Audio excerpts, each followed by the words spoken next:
Call the meeting to order. Clerk, call the roll. Mealy? Here. Parch? Here. Parker? Here. Terzinski? Here. Conlon? Petal? Here. 5 present. Declare that there is a quorum. Is there anyone who would like to participate from the public?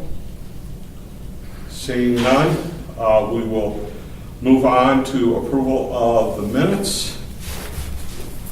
If I am not mistaken, there may be two sets of minutes here. Were there? I looked quickly. It looked like. I only remember the one from January. Oh, you know what? I was just looking at the wrong thing. All right. So approval of the minutes of Finance Advisory Committee meeting of January 30th. Do I have a motion to approve? So moved. Second. Okay. Discussion, additions, or corrections to the minutes?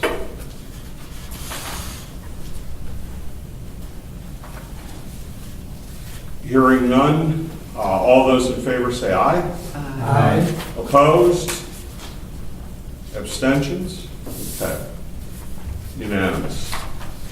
Okay, the next item is the report on the City Council's goal-setting session, which resulted in a number of definable priorities. And we will take that up at this particular point. Does staff have any guidance that they wish to offer, any comments they wish to offer with respect to the goal-setting session before we discuss such as a committee? Sure. Really, for background for this group, we started the new budget cycle where we're going to have stuff at City Council and bring it to FAC so you guys are aware, and vice versa. You guys will make recommendations, we'll bring that to Council. This is really that first action. City Council's met twice on their goals. They started really at a high level. Then they worked at the last meeting to prioritize and where they were in those targeted areas. So what is important for the Finance Advisory Committee was there were 3 that were focused on budget, and well, 2 on budget finance and fiscal planning, and 1 on capital planning, which also falls into our finance realm. And so those are the 3 that help kind of guide where we're looking forward in our next meetings, this meeting with the financial policies, and then the following meetings and through to the 5-year forecast and all the way through the budget will help guide some of that decision making that this committee will do to recommend for City Council. And so those 3 goals, 1 was in short term, is to reduce operating costs to those within our means. The long-term goals that were finance related was address pension obligations, and the capital planning was address and implement long-term street funding. And that's my report. Okay. And the only thing that I would note is that in looking at the backup for the meeting, the memo from staff to the Finance Advisory Committee contains a definition in the background, I want to say, of the difference between a simple and a complex. And that is important because without that particular definition, there might be some argument regarding whether it's simple or complex. So the reviewing that, the term simple is used to indicate that the goal can be reached using city resources only, while the term complex is used for goals that require interaction with others. For example, other units of government, the private sector, social service agencies, or consultants. I think that the only thing that I would caution us as a community about is the issue of pension obligations is likely to require quite a bit of interaction with the actuary, who is a consultant, but it's still an internal kind of thing, but it is something that we are definitely to be concerned about. So I'd like to open it up to the committee for their reactions and any feedback that we want to offer regarding these goals that have been noted by the city council in their planning process. Ideally, I'd like to hear from everybody. I was very appreciative, pardon me, that Carol Czar went down and worked with council to help them get started down at the library in that first session. And then, wasn't the cow where they discussed these, wasn't that a week ago yesterday? Is that a week ago yesterday?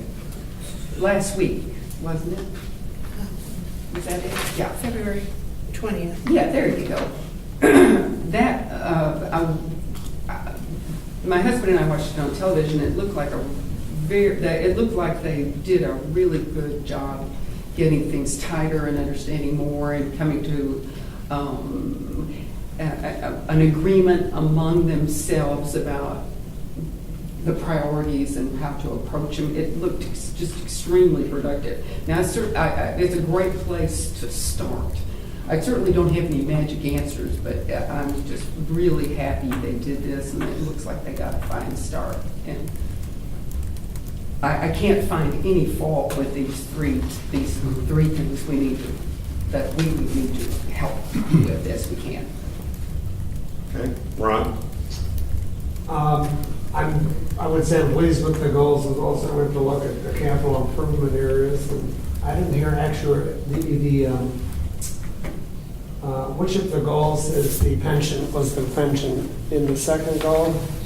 It's in the long-term goals, Yeah, the And it was long-term. addressed pension What page is obligation. that in here, 2? page 3 at the top, Okay. or page 3 of the report. Yeah, so it's page 9 of the packet. I think you're too far. I'm probably Yeah, it's lost. page, It's towards the front. yeah, it's towards the front. It's fine. page 3 of the first memo to Oh, I'm us sorry. after This is something I the, did. I printed out an Illinois Municipal League. I'm always Oh, looking for resources. I'm sorry. So it's on page 3, yes.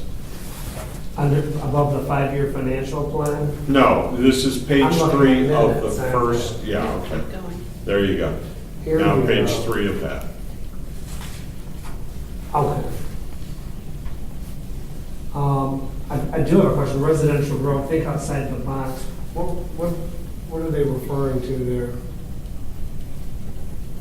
there? It could pertain to a number of different things. I think the council's looking at how do we encourage more residential growth, single-family residential growth. And so our next step as staff is going to be, first of all, to look back to the 2025 DeKalb strategic plan. Yeah. Because a lot of these themes are reminiscent or already included in the plan, and to identify strategies and actions that go with the goals. So we're going to go back and look to see if there's anything pertaining to this particular issue. But with this one, I think what the council's looking for is what are some ways we can spur growth? And primarily, I think the biggest concern is on the residential side with single-family housing. Okay. We're averaging, what, 5 housing starts a year the last? Yeah, as an example, so one of the things I've talked about with our community development director and discussed with the mayor is we have been talking to local developers as far as their interest in building, and right now, the profit margin is not great enough for them to develop in DeKalb. So thinking outside the box, one of the things we're going to do is we're going to approach some of the, if you want to say, larger Chicago builders, those that do entire subdivisions, to see if we can get them to come out here and start building in some of our subdivisions that already have the infrastructure in place, to start to have that catalyst, because our feeling is once that catalyst starts going and once we see a couple of homes built, a couple of spec homes that are then purchased, it's gonna create a domino effect. So we're exploring everything. We have what we call a business coordination group that we meet with monthly. So we've been posing this question to them. These are people in the development community as to what suggestions they have. So we're gonna look at any options or suggestions that people have to spur residential growth. Okay. And I realize it's not a simple, it's a very complex problem. I mean, my other concern is, besides the pensions, is the commercial.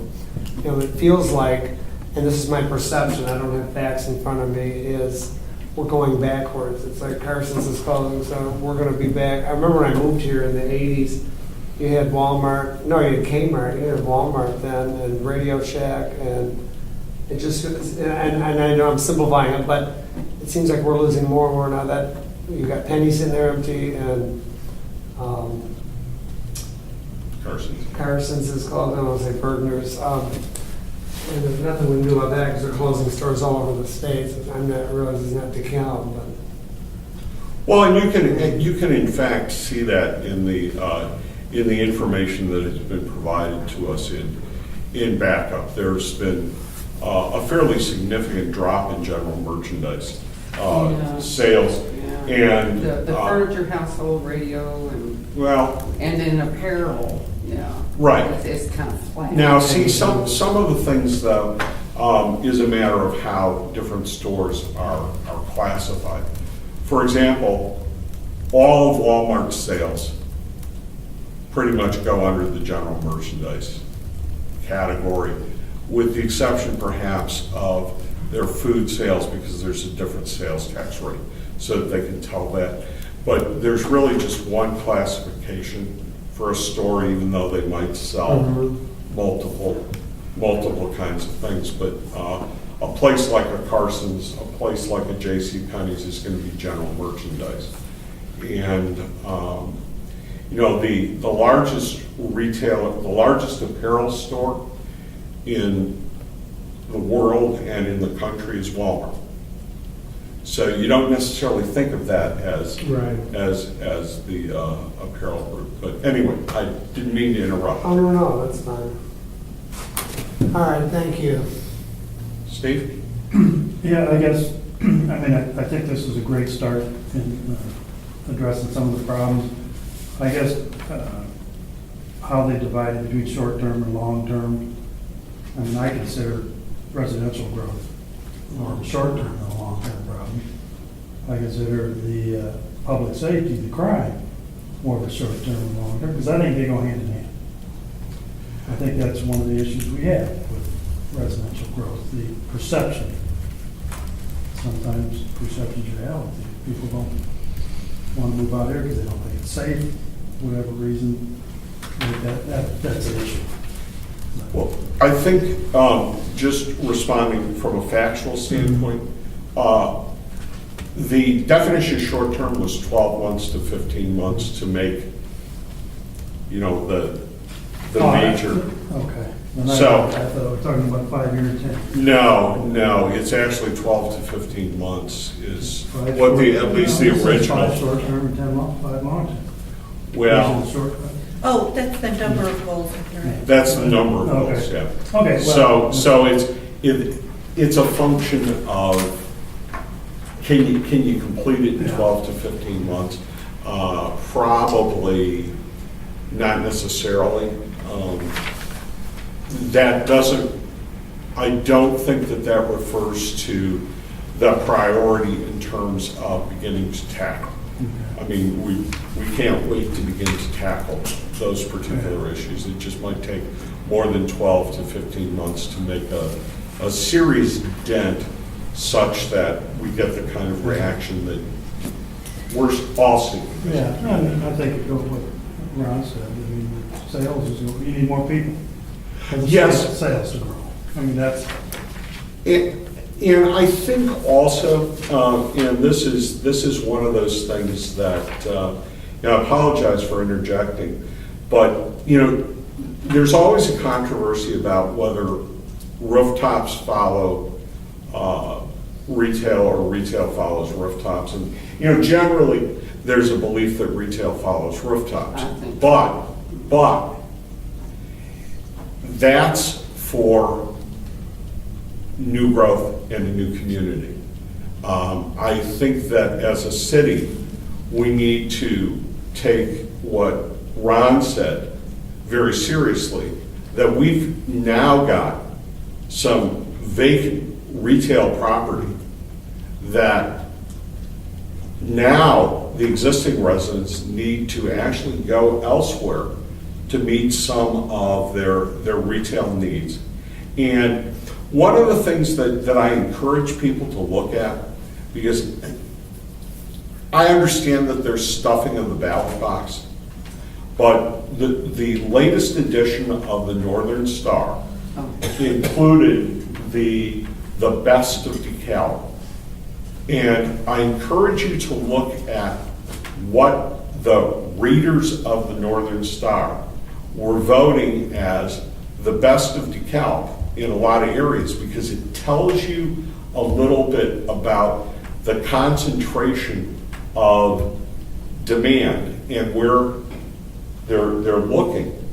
And there were some surprises in there. Some of it was proximity, some of it isn't.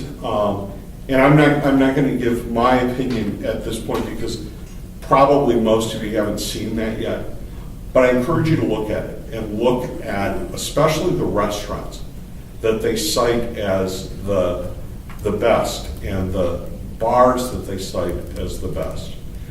And you'll find out where those kinds of retail dollars are potentially flowing from what I would argue is the students' point of view, and it's interesting. It's interesting. Must be fabulous.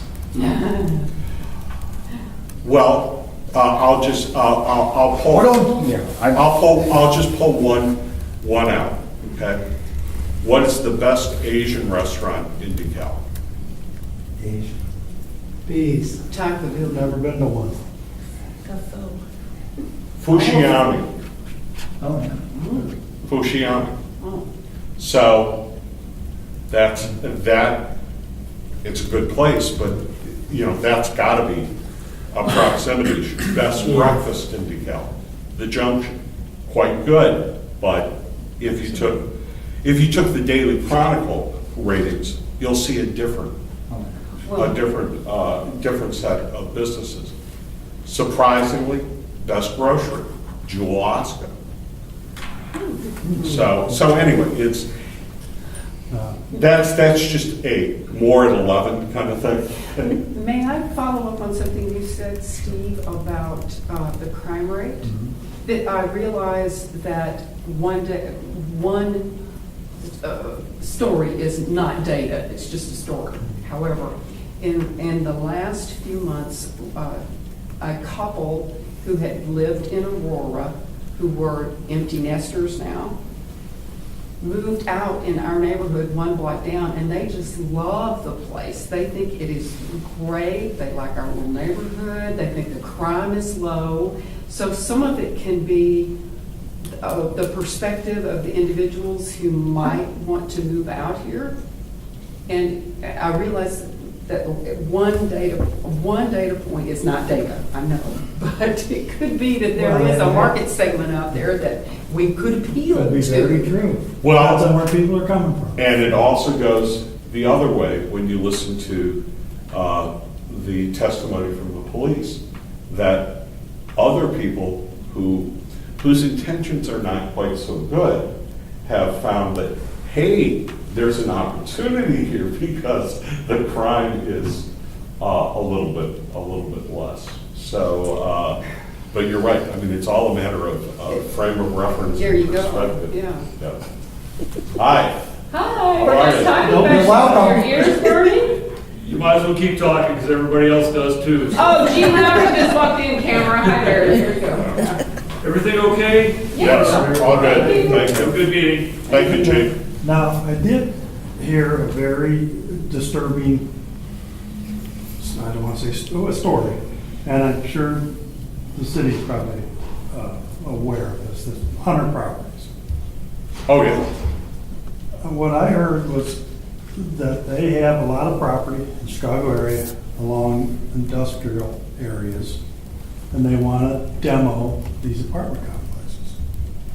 And this is from a good source, I have no reason not to believe it. They are telling people they have a great place to move all these residents, Yep. which is DeKalb, Illinois. And my understanding is that there are some issues which we have seen worn out, that the police are on top of, that related to certain landlords not doing as much due diligence as some other landlords. Okay. Without diverting ourselves, let's move on to Tom, unless you have more, Steve. Do you have more? No, I'll come back with something. Very good. Okay, so I guess we have 3 assignments that were given out of the 10 items, and ours deal with budget-related issues, the capital plan, and what was the other one? I guess Pension those. funding. The pension. And pension. Well, that's budgeting. Okay, so from a short-term perspective, the budget is now, right? We're dealing with 19, and to construct a budget that meets the city council's objectives.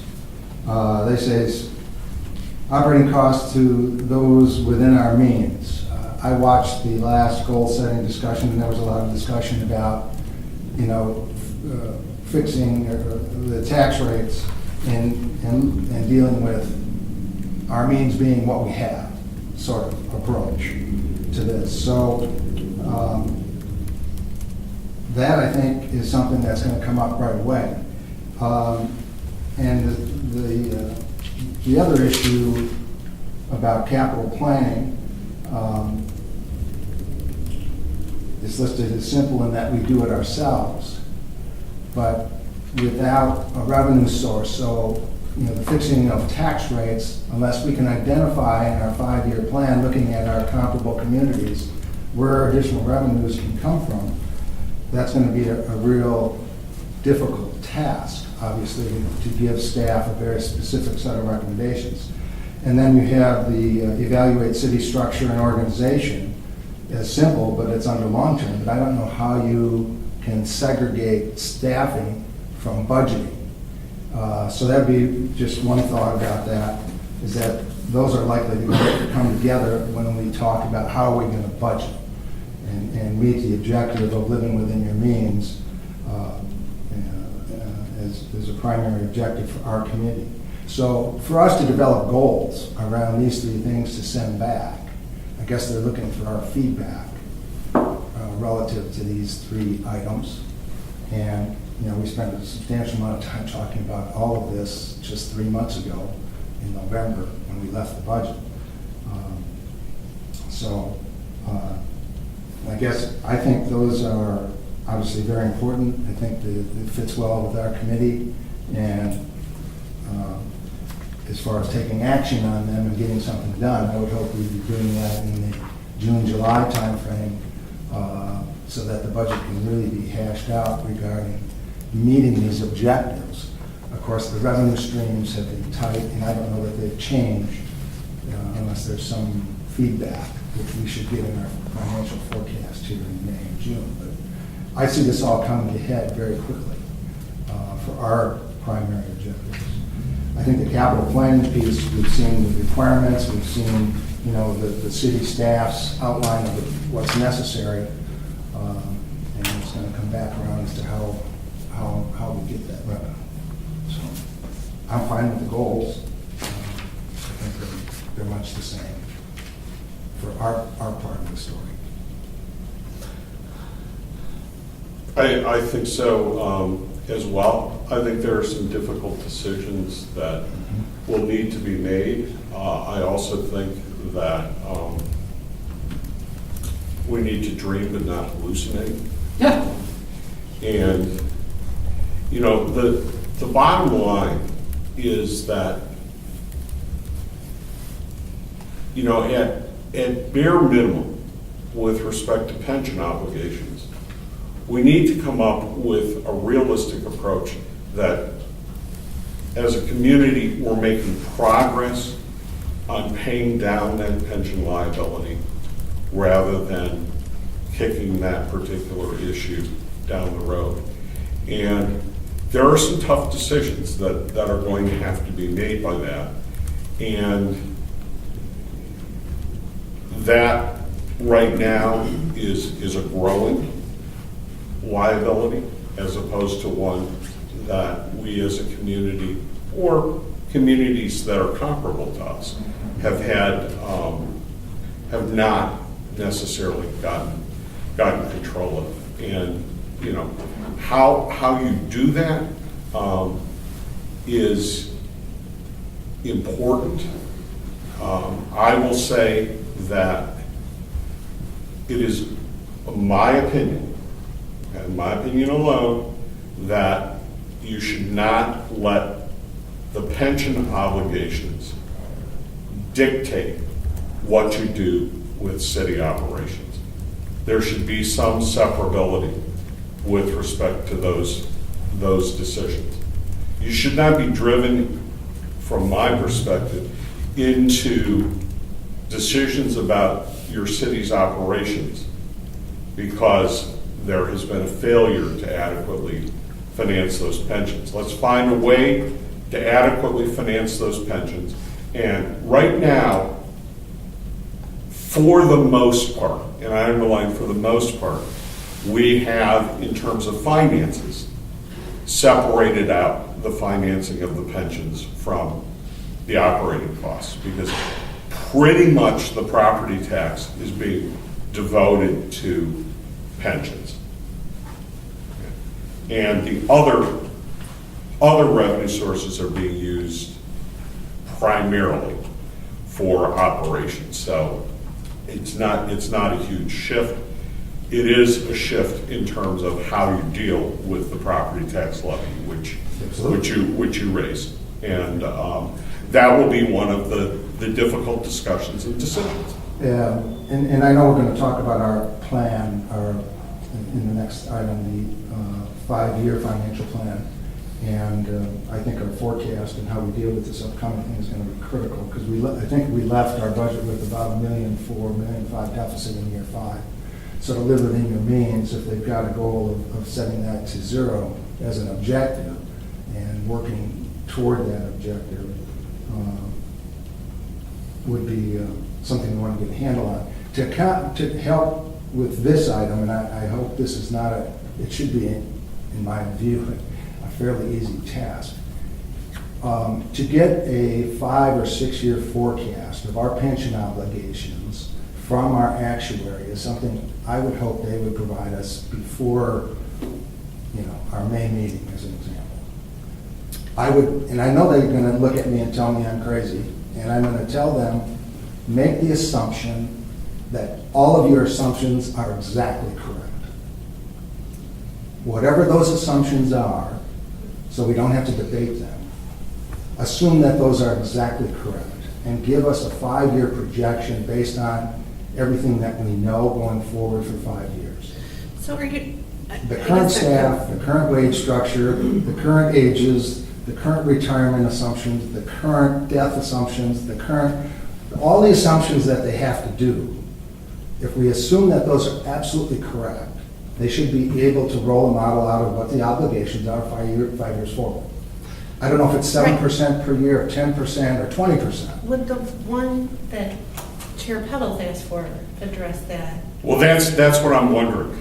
I asked for and this is a big piece of the puzzle. It's not exactly what, I want to know what our pension obligations look like if we added no new pension obligations. In other words, if we shut, That's a different question than I'm asking. Well, but it is in the sense that 65 to 70% of our pension obligations are not normal costs. They're passed, yeah, I understand. Right. And so what I'm saying is, let's be able to separate out what, one of the goals here is government operations, evaluate city structure and organization. Right. Okay?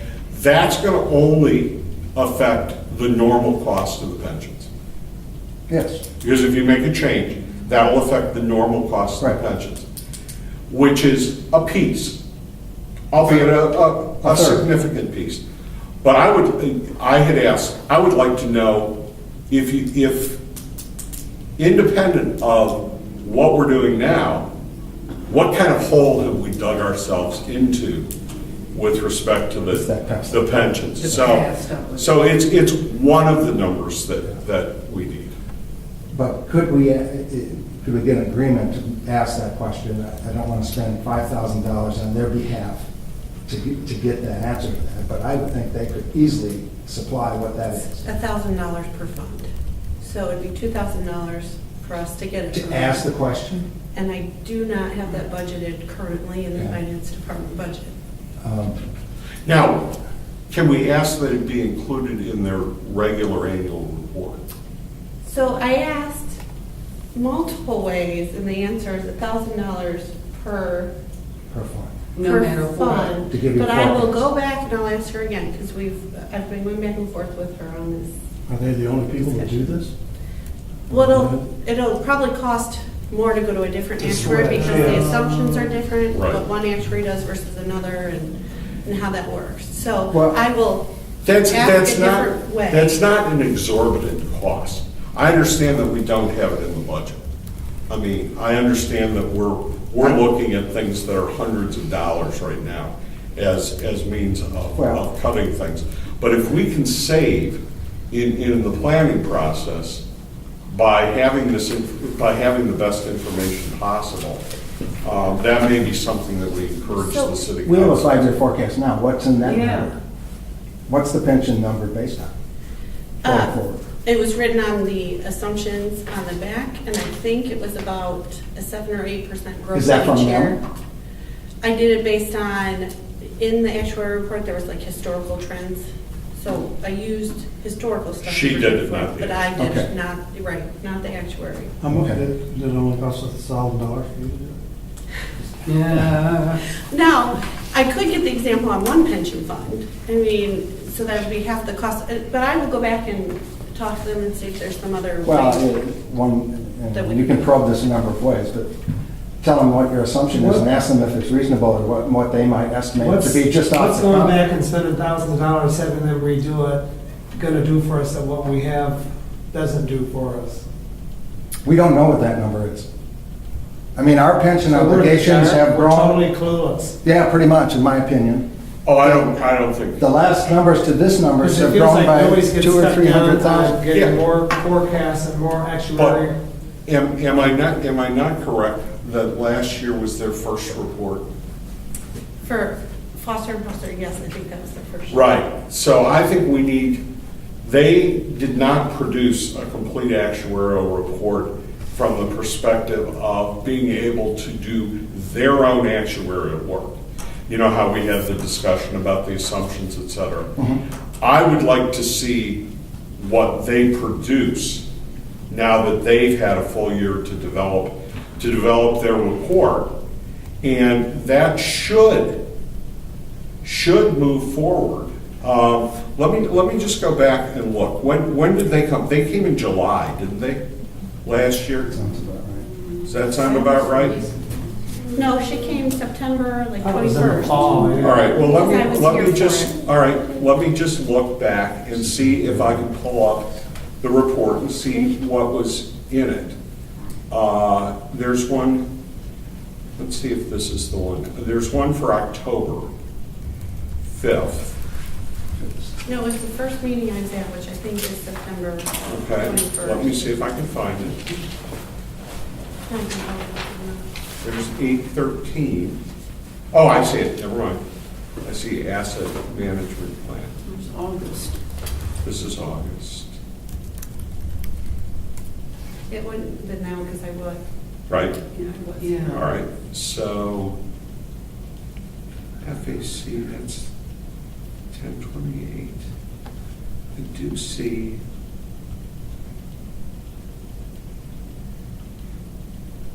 There it is, there it is. Okay. So let me take a look at what, all right, this is the amended agenda. And it does have You can the jump to it if you. I forgot the police and height. pension. Right.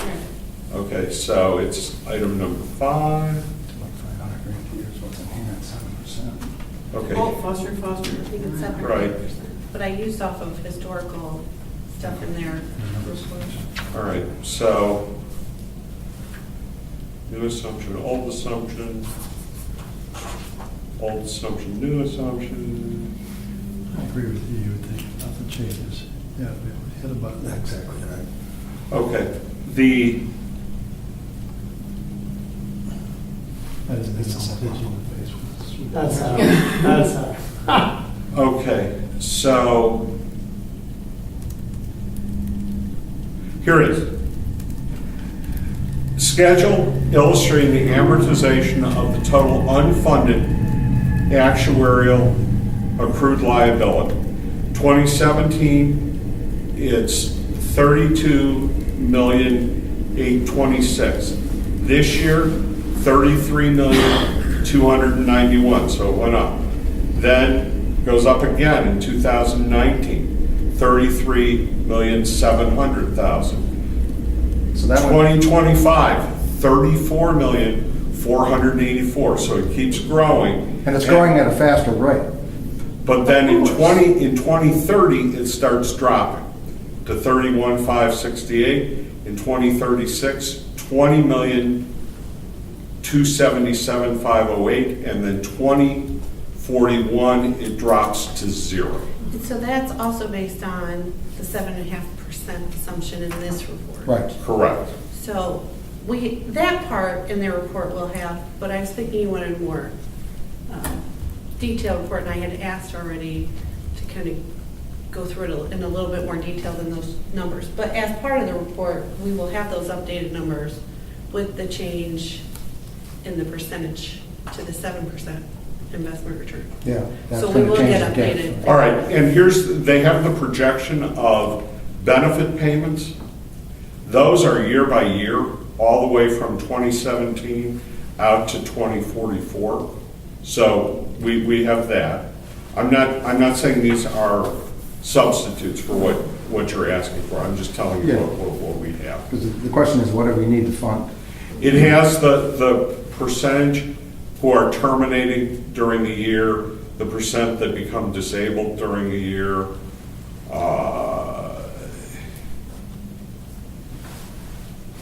Market value fiduciary net positions. Yeah, so, But what I have a draft of is the one that Chair Petal had asked for, as if everything stopped January 1. What is our continued obligation? Regardless. I just need to go through and make sure that, what she's given me is exactly what we've asked for. So that will come forward okay. to one of the. And then let's take a look and see what that looks like, because that's the part that is most likely to grow. We don't have any problem as a city meeting our normal pension obligation. It's such a small piece of that we don't have any problem meeting that. And please, just for my sake, by normal, you mean exactly what? The normal pension obligation is a technical definition. Yes. And the normal, I'm going to use their definition. Okay.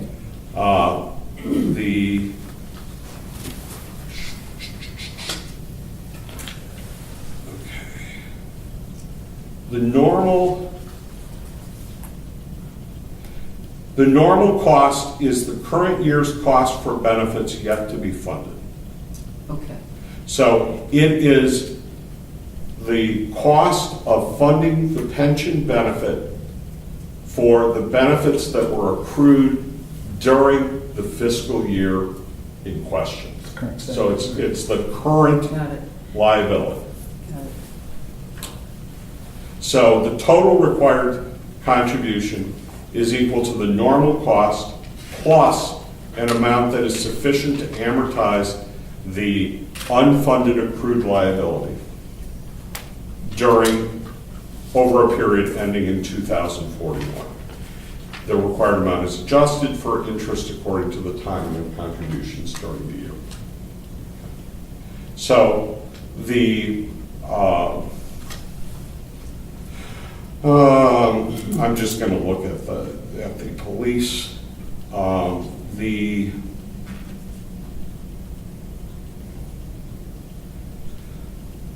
The normal cost is in the range of 1.2 to 1.5 million for the police. The unfunded actuarial liability was approximately $29 million, and therefore the amount that was necessary to amortize it over 24 years was going to be about $3 million, of which $1.8 million was to amortize the unfunded liability, and $1.2 million was to amortize, or was to pay for the current liability. So between 60 and 70%, depending on how you calculate it, is the unfunded liability. Now, in theory, if you pay the normal cost, that doesn't add to your unfunded liability because you're keeping up with that. So anyway. So we, once that gets vetted, let's get that report to the committee so we can at least see what they did with the unfunded liability and then make a determination as to. And see if they'll give you some kind of hint. We've been going back and forth, so I'll see Okay. where I can go from there. Breaking it down. Fair enough. Okay. Other comments about city council goals? All right, let's move forward to the 5-year financial plan. And I think there's two pieces here for the committee. Number one, obviously we need to talk about the update to the 5-year financial plan. But in addition to that, Molly, with the help of Carrie, I think pulled some back minutes. I pulled my notes, and Molly and I had a meeting where we went through all of the minutes from about last June forward with respect to the 5-year financial plan. And we tried to capture everything that was in there with respect to what the committee had asked for that was reported in the minutes, and where I remembered other things, those were included. And you note that some of these things were already included in tonight's minutes, or tonight's packet. So. Chair Powell, the other thing I want to do is, can we go through and make sure these added items kind of fit with the goals that we got from council, and then confirm how we use them in the 5-year plan? Because I went through, for example, like town of Normal fits to the matrix and should be added, but City of Rochelle, I went through and looked at if I were to score it, the differences to DeKalb, and they score very low. So I don't know if that's really a good comparable to use. So I was hoping we'd kind of go through and flesh out. Sure, absolutely. There was absolutely no judgment made with respect to any of the items. If they appeared there, they were put into this particular list. And so I think it would probably be helpful to just go through the data items one by one, unless there's objection to that, and just see if we want to endorse that. And then second of all, how we would use that with respect to the goals and with respect to using future editions of the 5-year financial plan. So I think what might be helpful is to kind of try to go through this quickly by not spending a lot of time on which there is consensus, and then discussing the things for which there may not be consensus. Okay. So, I don't know if this is the best way, but add two comparable governments. Is there any objection or any concern about adding the town of Normal? It's a great comparable, but isn't it State Farm that's there? No, Which- Bloomington. is it Bloomington Bloomington, okay. is the one that has State Farm. That's All right. why they had Bloomington in, and that's Okay. why we wanted to put Go with Normal. Normal. By the way, something came up in a conversation in the last week, that this was the first year in State Farm's history they're cutting back, laying people off. Never That done was it on the before. news, yeah, yeah. That's because I had 2 accidents. Well, that- They did mention your name. Although that would actually create work for them. And they were able to subrogate, which even creates more work, so. Okay, all right, so are we good on the town of Normal? Okay, let's move on to City of Rochelle. As is stated there, it's not home rule, and also, a few years ago, a large pharmaceutical company hired a national site selection company to narrow down the choices to put an enormous pharmaceuticals warehouse up. And they got down to 2 choices, Rochelle and Aurora. Rochelle didn't make the cut because the crime rate was too high. I don't see them as a good comparison. I don't either. Mm-mm. I can go through the rubric really quickly if you want. No, I don't think so. I mean, this is. Where it came from? I know where it came from, and there was a suggestion made by Ron Me. about considering communities to the west. Yeah. And the one that was cited was Rochelle. I would say, for what suggestion to the west, and also from a university standpoint, I know we mentioned this before, in lieu of Rochelle, Macomb made more sense to me because of the university, and I think they're dealing with reduced student population and reduced economic development, and a lot of the similar problems that we have. That was what I thought about Macomb. Now, I know it's much smaller, but still. well, actually, I think the issue with Macomb is that Macomb is isolated. My first job offer was Western Illinois. Okay, so I mean, I researched the community at that particular time. And one of the things that I was told, now remember, this is, the early 1980s. 3 or 4 years ago. Yeah. I was told that I could, on a professor's salary, buy any house in Macomb, pretty much. But if I were to leave and try to sell it, good luck. They are a fairly isolated community. There's not another significant city nearby. They are very much a university town. And DeKalb has competitors. I have no objection to adding Macomb, but I don't think Macomb is really even as comparable as Charleston is. And Charleston's much smaller, right? But Charleston has Mattoon. Well, I don't know that Charleston's much smaller. Charleston than- is that university is smaller than some private colleges. Right, that's What was on the Eastern rubric? Illinois, right? Give us what was on the rubric again. I believe there was more to this than just university. No, so it was, do they have a fire department, home rule status, if college or university, what their population is, the distance from here, number of full-time employees, general fund expenditures, total expenditures, their EAV, square miles, total sales tax revenue, and median family income.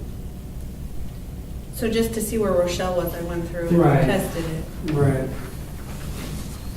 And what's the list of comparables again? That Do we you have right that? now? Yep, let me get We it. don't, I can look it up, but I don't remember if Charleston's on there or I not. don't think. I don't think it is. I don't think Southern Illinois was on it either.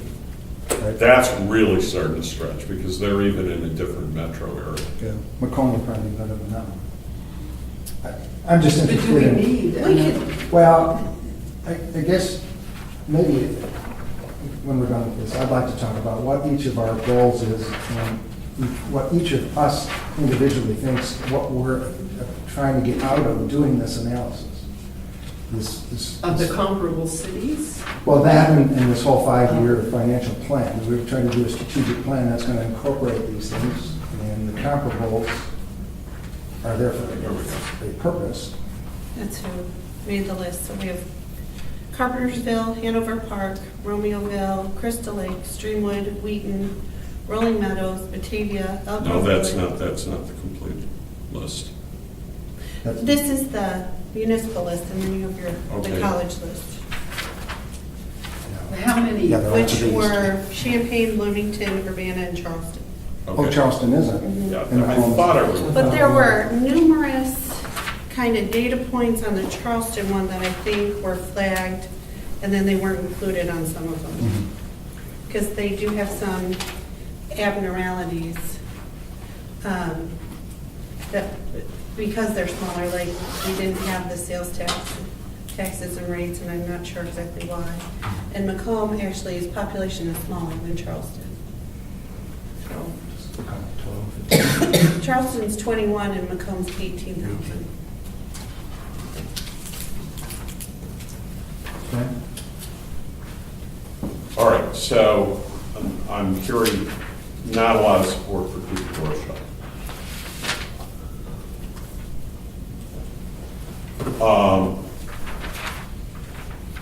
So number two, this is actually mine, so this is one that I've made all the way along.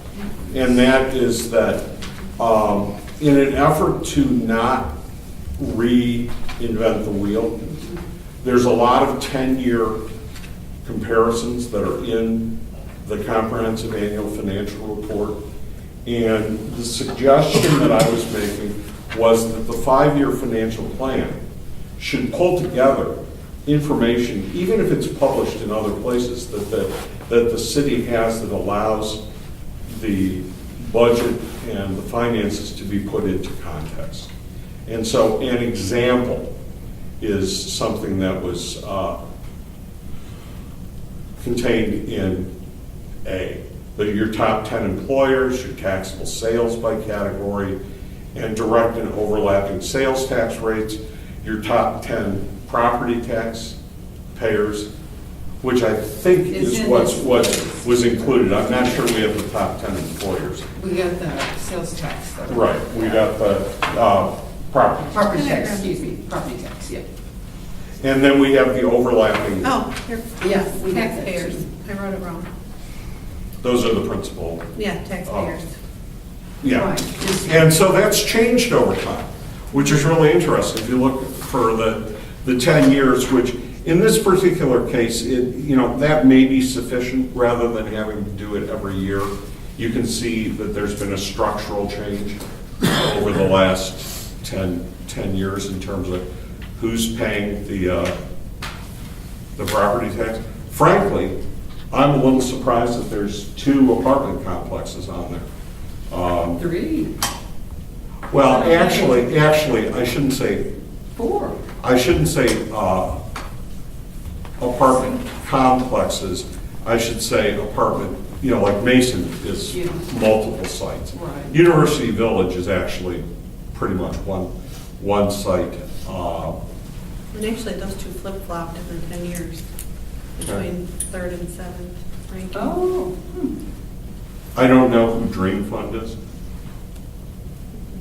Oh, they don't exist now. Right.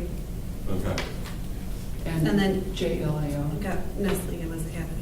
right. Okay.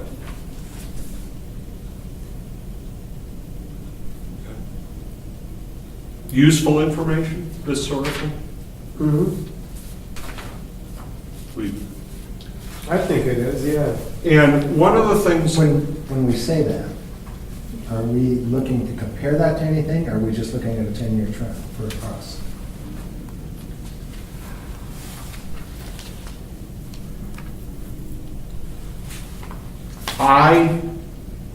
and again, this is one person's opinion, okay?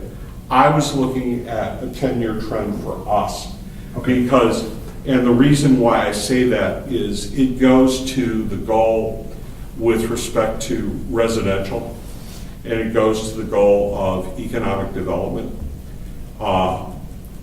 It's fine. And so with respect to the sales tax, which I think we do have 10 years of data included in the report, I think that's really, really important because you begin to see how the structure has changed with respect You to mean these? Yeah. taxable sales for home rule and taxable sales by category. You begin to see where we've had ebbs and flows in the economy. Frankly, I'm a little bit surprised on this that there's been less of a drop in furniture, HH, and radio than I would have expected. I mean, we had a drop between 2000 and 2009, but it's been relatively stable since then. I'm actually surprised that lumber, building, and hardware has actually gone up over the last 10 years. People are fixing up their places and not moving around as much. Right. And, for the number of auto dealers that we lost, automobile and filling stations has not dropped as much as I would have expected it to either. I'm not trying to make a rosy picture out of this because it's still a significant drop, but it's not, losing. Well, fuel sales are down too because of efficiency of most vehicles has improved substantially. That's the national trend anyway. Yeah. And I would encourage the committee to look at the statistical section of the comprehensive annual financial report and see if there are charts and graphs from there that you want to pull out to highlight in the 5-year financial plan. Because one of the things that has been a consistent issue is citizens will ask questions, and the information is already there and it's already part of the public information that's posted by the city. I think one of my goals for the 5-year financial plan is to get some of that information into one place so that somebody doesn't have to go looking for it and they can look and get a more comprehensive picture of the city's finances. Expand the school data. This is relatively straightforward with respect to public schools. It becomes much tougher when we get to the private schools, but hopefully we'll be able to get some of that information. I had asked for the inclusion of the lunch program, particularly at the public school, because it helps give you a feel as a proxy, at least, for the poverty rate and how it's trending. And that's not, as I recall, that's not. It's just a And I brought proxy. that in, if you remember, a few months ago. I didn't pass it out, but I talked about it. It's alarming when you look at Yes. our poverty rate for school lunches compared agree. to other communities around here. So Well, and the good. I should say it's alarming. But It's much it's higher than I concerning. think people think it is. It's not necessarily a bad thing, because I think the DeKalb schools are good. Again, we go back to that perception that has been fostered by other communities that their schools are better. And I will tell you, people say they want to move to Sycamore for the schools because that perception is going. The crime rate here is low, but we focus on one area of town, and now the perception is, when I had people in Plano I mean, I've heard DeKalb has turned into a gang. Well, yeah, because you're reading about a little section on North Annie Glen that is like colored for the whole city. Well, and to be perfectly honest with you, I mean, Northern was actually involved in this from the beginning. The Illinois Interactive Report Card has this information by school, not by district, by school. Schools, yeah. So you can actually compare that information, and you should be able to get the school lunch data And the state by publishes school that every over year. time. That's how they look at comparing. Right, well, it's, yeah. And that's why I've been rocking, because it was so out of whack. What's going on with the lawsuit that's out there? Which one? Well, not that Jim Mason's involved at all, but the one The one about children that attending 80% schools of when they're kids not don't belong. residents? Yeah, that type of stuff. Is that still, does anybody know, is that still active? Still I active? said the last Yeah. I heard they had a report they were reviewing, but They're it's not doing- public yet. They're doing a test right now. They chose 20% of the student population to examine as information related to the lawsuit, but they're going to examine and see what they find out from this investigator that they talked about 6 months ago. No. Yeah, it's still ongoing. So I have a question on this. I understand that school lunch stats and poverty rates is where you want the comparison. How do you want that then compared to like city financial data, or how is this working into the plan for the city? So that's the part I'm missing. I can do that comparison, but where are we tying it to help us kind of formulate the financials? Well, just my thoughts in asking for this were that the poverty rate might reflect on how much discretionary income people had to spend, and characteristically, they would families that find themselves in this situation would be likely to disperse their income fully. That's fine, but it might give us some indication of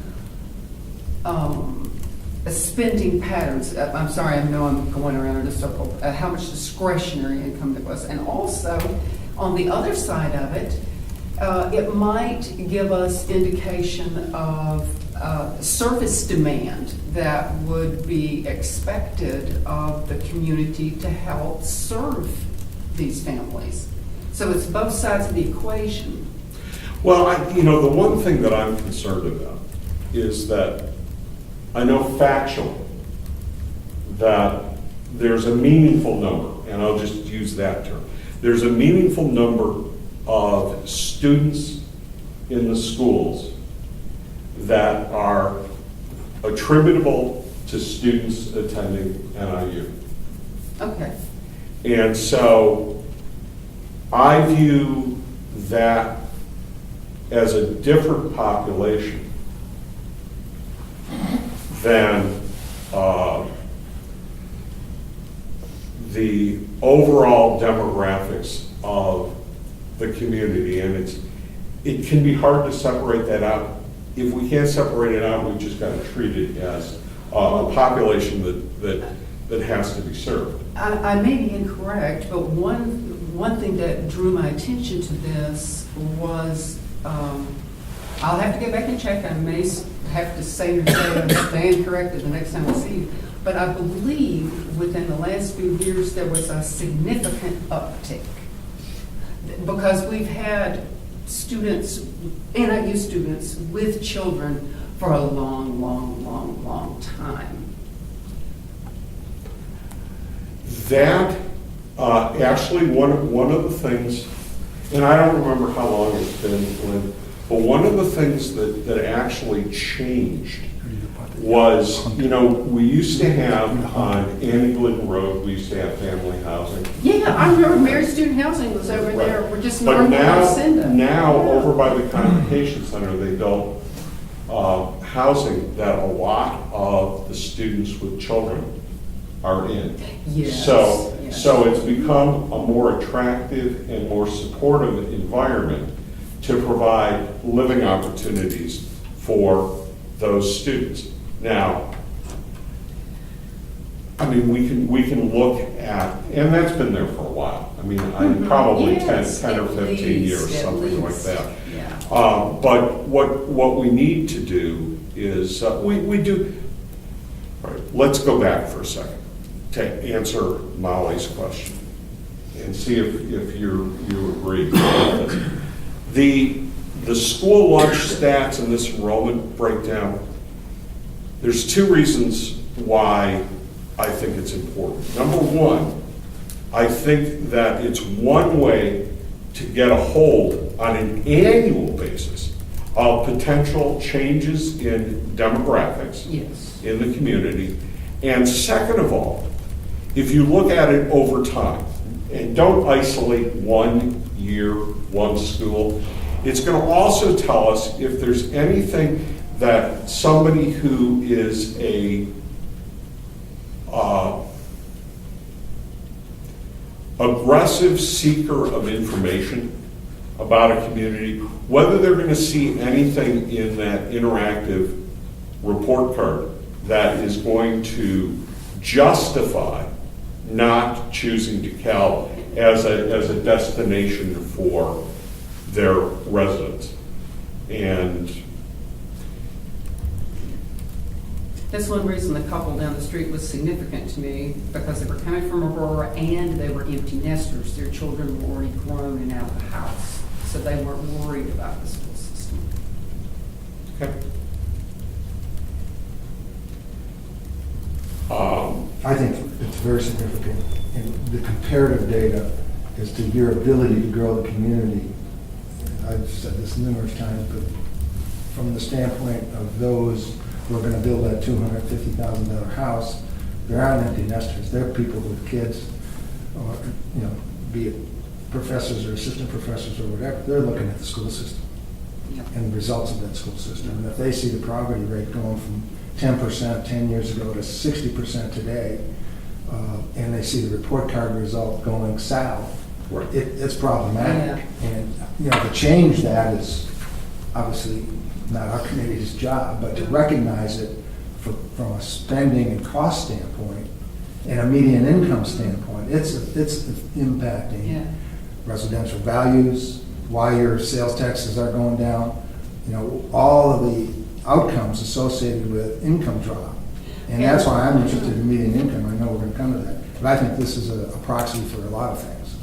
Well, and I think, yeah, I And the school system is a feature built into Zillow and probably those other real estate Oh, sure. search things also to give you reviews of the school system. They're right there. well, yeah, I mean, I think to go back to Director Talkington's question, okay, to some extent, we don't know what we're going to find, okay? What we are doing as a committee is we're putting our, what do you call it? I'll put an adjective on there. We're trying to provide an informed group opinion of what we believe people would be looking at in identifying the attractiveness of the community, both from a business standpoint and from a residential standpoint. And if this data shows something to us, Tom suggested what is possible that could be shown in the data. If that's the sort of thing that's shown in the data, then we have a better idea of what the nature of response is in terms of what are the barriers that we have to overcome Right. to be able to get people to locate here. Right. You know, one of the best things that could happen in this area, even if you didn't have another housing start, is if we could get the housing market such that this is a place that people demand to live, and therefore we start pushing housing values up because of the quality of services, the quality of the schools. That in and of itself, filling in and getting a stable population, replacing empty nesters with more younger families. But also, we have a lot of places in the city, for example, the townhouses along Glidden Road South by the golf course, that are perfect for empty nesters. We have a lot of places in the community that are attractive, as long as we have the community that will be able to support the needs of people at different stages in their life. So we don't know necessarily what we're going to find, and this is an iterative process. Yeah, no, absolutely. Yep. So let's move on. Go ahead. My question about that too is, are you going to look at that from a comparable city standpoint? Or is this just going to be ours? I think we start with ours Okay? because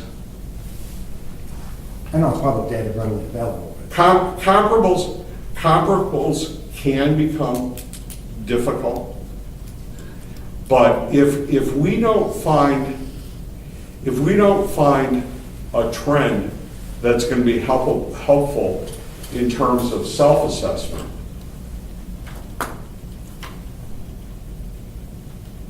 then I think that is a piece of information in and of itself. I don't think we need to be chasing other communities on some of this data. Mm-hmm. Some of the data.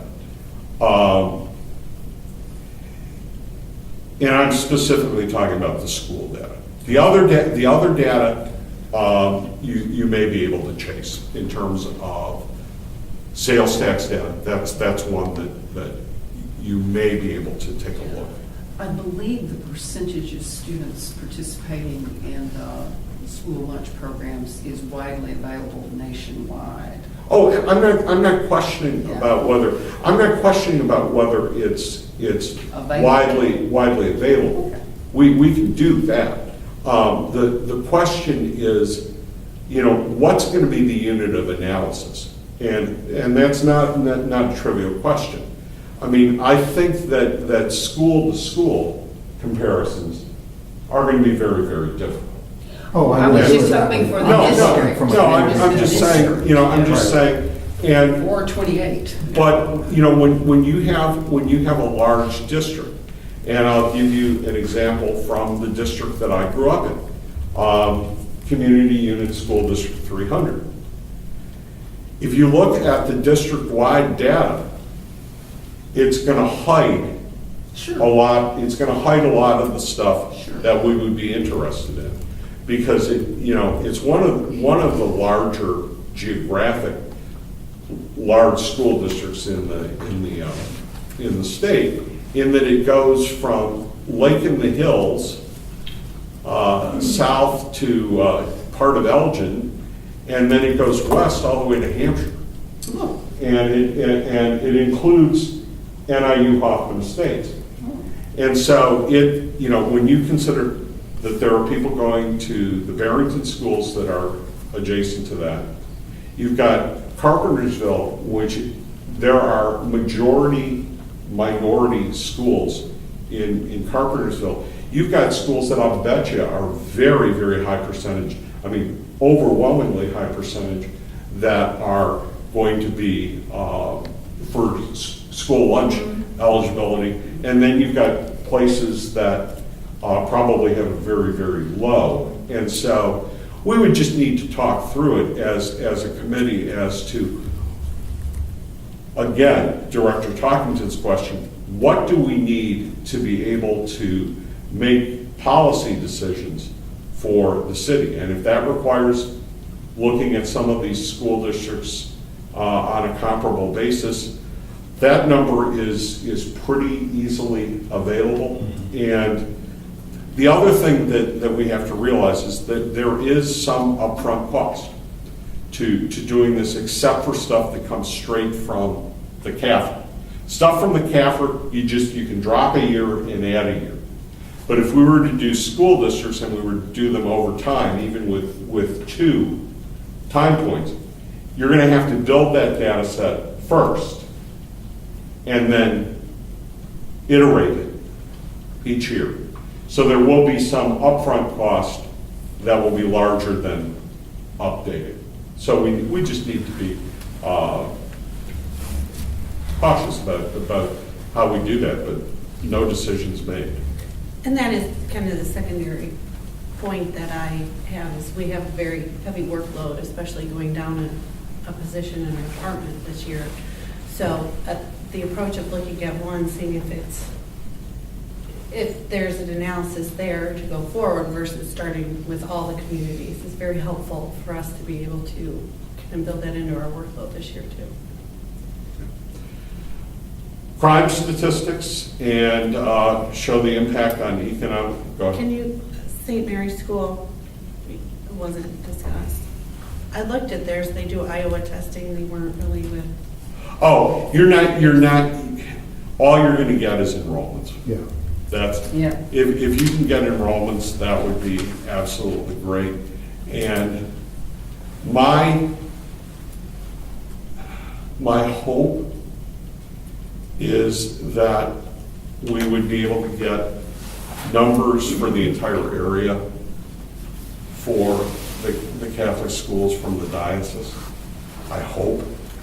And I looked on their website, I wasn't even. no, finding that, but we'd have to we figure need that to out. call somebody. I'd call the principal, Roseanne, and start with Yeah. that. She's very Yeah, she's very nice. outgoing and friendly. You know, frankly, some communities include Catholic schools in their thing. DeKalb doesn't, but because the reality is, and I've heard, I don't know, DeKalb schools are increasing. I'm going to guess why, but that their enrollment, because there was a concern there for all whether they would even make it. Or I've always questioned since I moved here why we have two Catholic schools, K through 8, Sycamore and DeKalb. Would it have been more efficient as a school system to combine them? But yeah, she's good. She would help. And she's worked at both schools. She has, yeah. And I would start with that. You're right, you're going to be limited on what they're going to share, but I think- and the reality is, they do have, you know, we just attended a fundraiser a couple weeks ago raising money to help fund people that want to send their kids there but can't afford the tuition to help, and they get lower tuition, but you still have that money to go there, so, you know. Right. And they're still paying, you know, they're still paying their school taxes as well. so. I know, yeah, but there's a tax credit for. There's a little tax credit.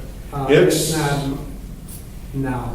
It may not seem. That doesn't tip the balance if somebody's gonna send their kids there. Oh, no, it doesn't tip the balance, but when you talk about the availability of the tax Yes, they are credit, getting. you're talking about, you know, because I took it, I didn't believe in it. I mean, but- that's like comparing companies that don't pay tax. I mean, in the scheme of things, I think it's much ado about nothing. Well, it protects $10,000 of income. Well, it does. It reduces your tax bill. Yes. In the same way that a reduction of $10,000 Yes. in income would. So because it's a tax credit rather than a tax deduction, it's more substantial. And when it was a 3% tax rate, that's like $15,000. But anyway, point taken. It does not pay. It does not pay for that. But if you need help with that, there are sources. I think Ron and I both can help. I know the Catholic school superintendent in Aurora, as does Ron. Tom Choice. No. Oh, no, No, I'm sorry.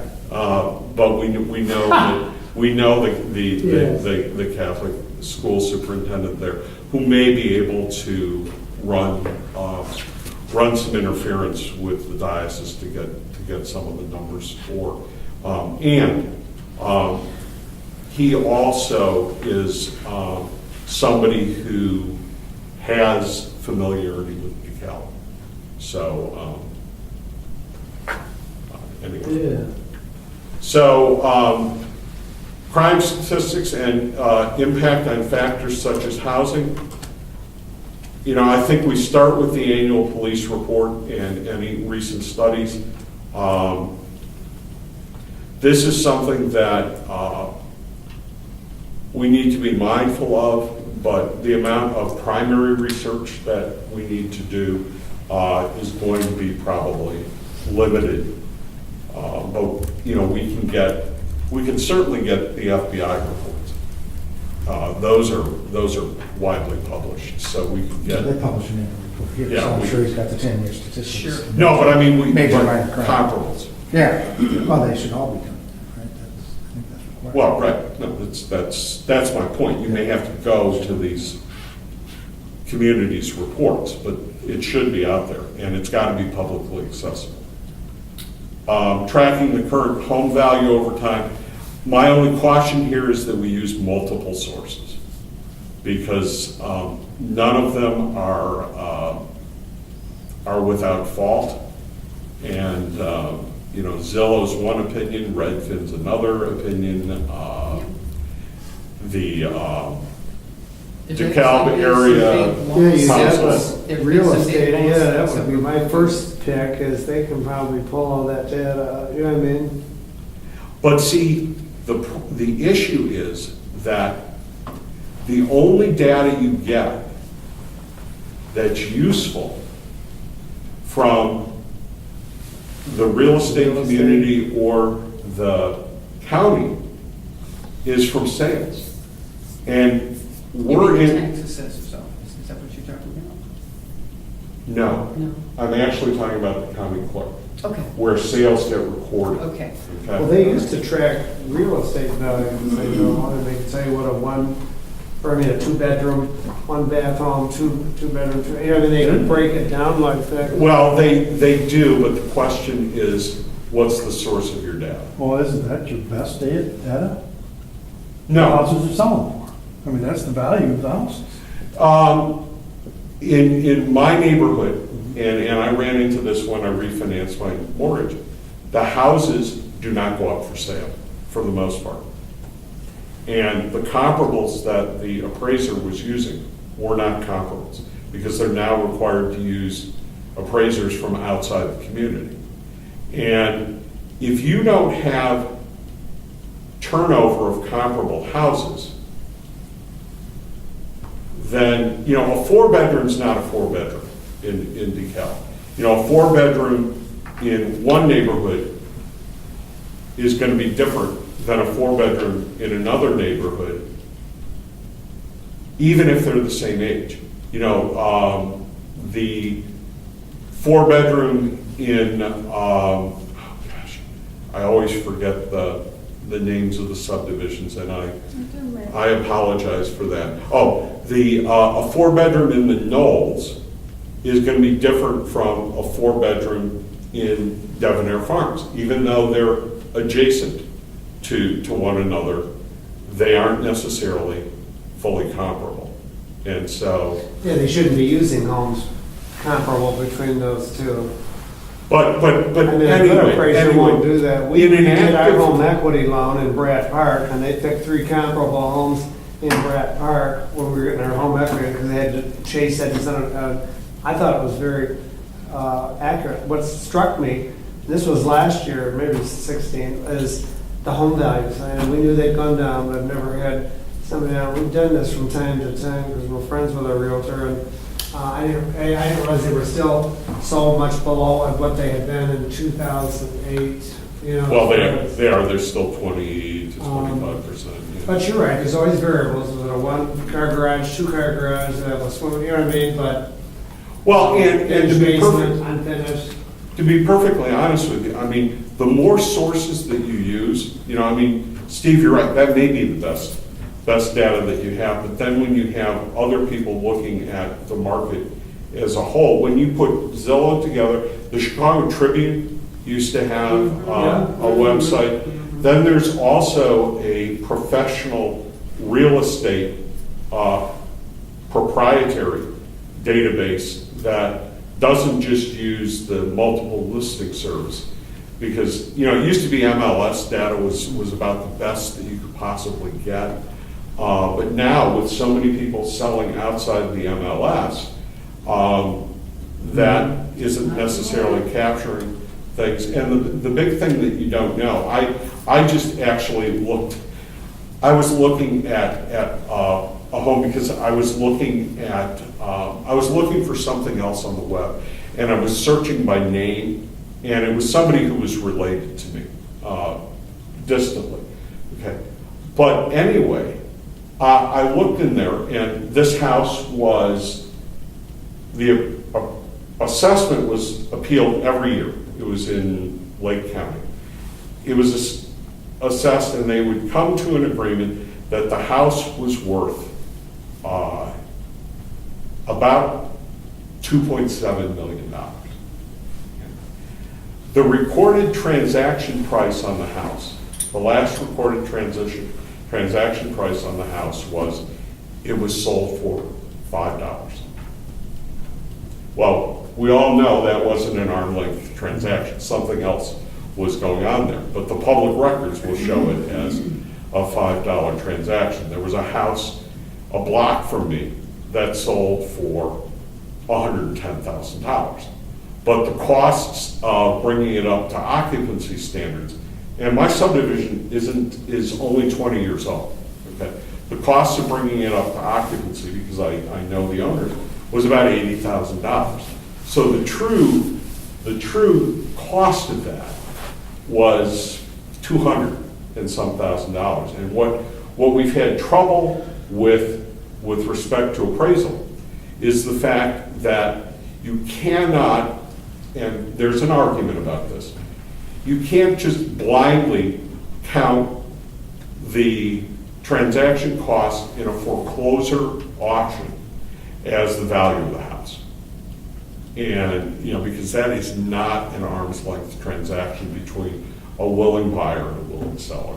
And so things are complicated, but anyway, we can argue all night about what the best source is, but my opinion is you got to use multiple sources and try to come up with something that's pretty consistent across the multiple sources. And if you're finding roughly the same answer, You're probably okay. you're probably okay, right? We already talked about the pension funding. On the home thing, are we, again, I'd ask, when we look at that, do we look at one home? Do we say it's a 3-bedroom home over 20 years or 10 years? Do we define what we're looking for? In other words, if we're going to track something, is there a common denominator that people track that is comparable to other people tracking it? Saying that St. Charles is now at or above where they were in '08 and we're not?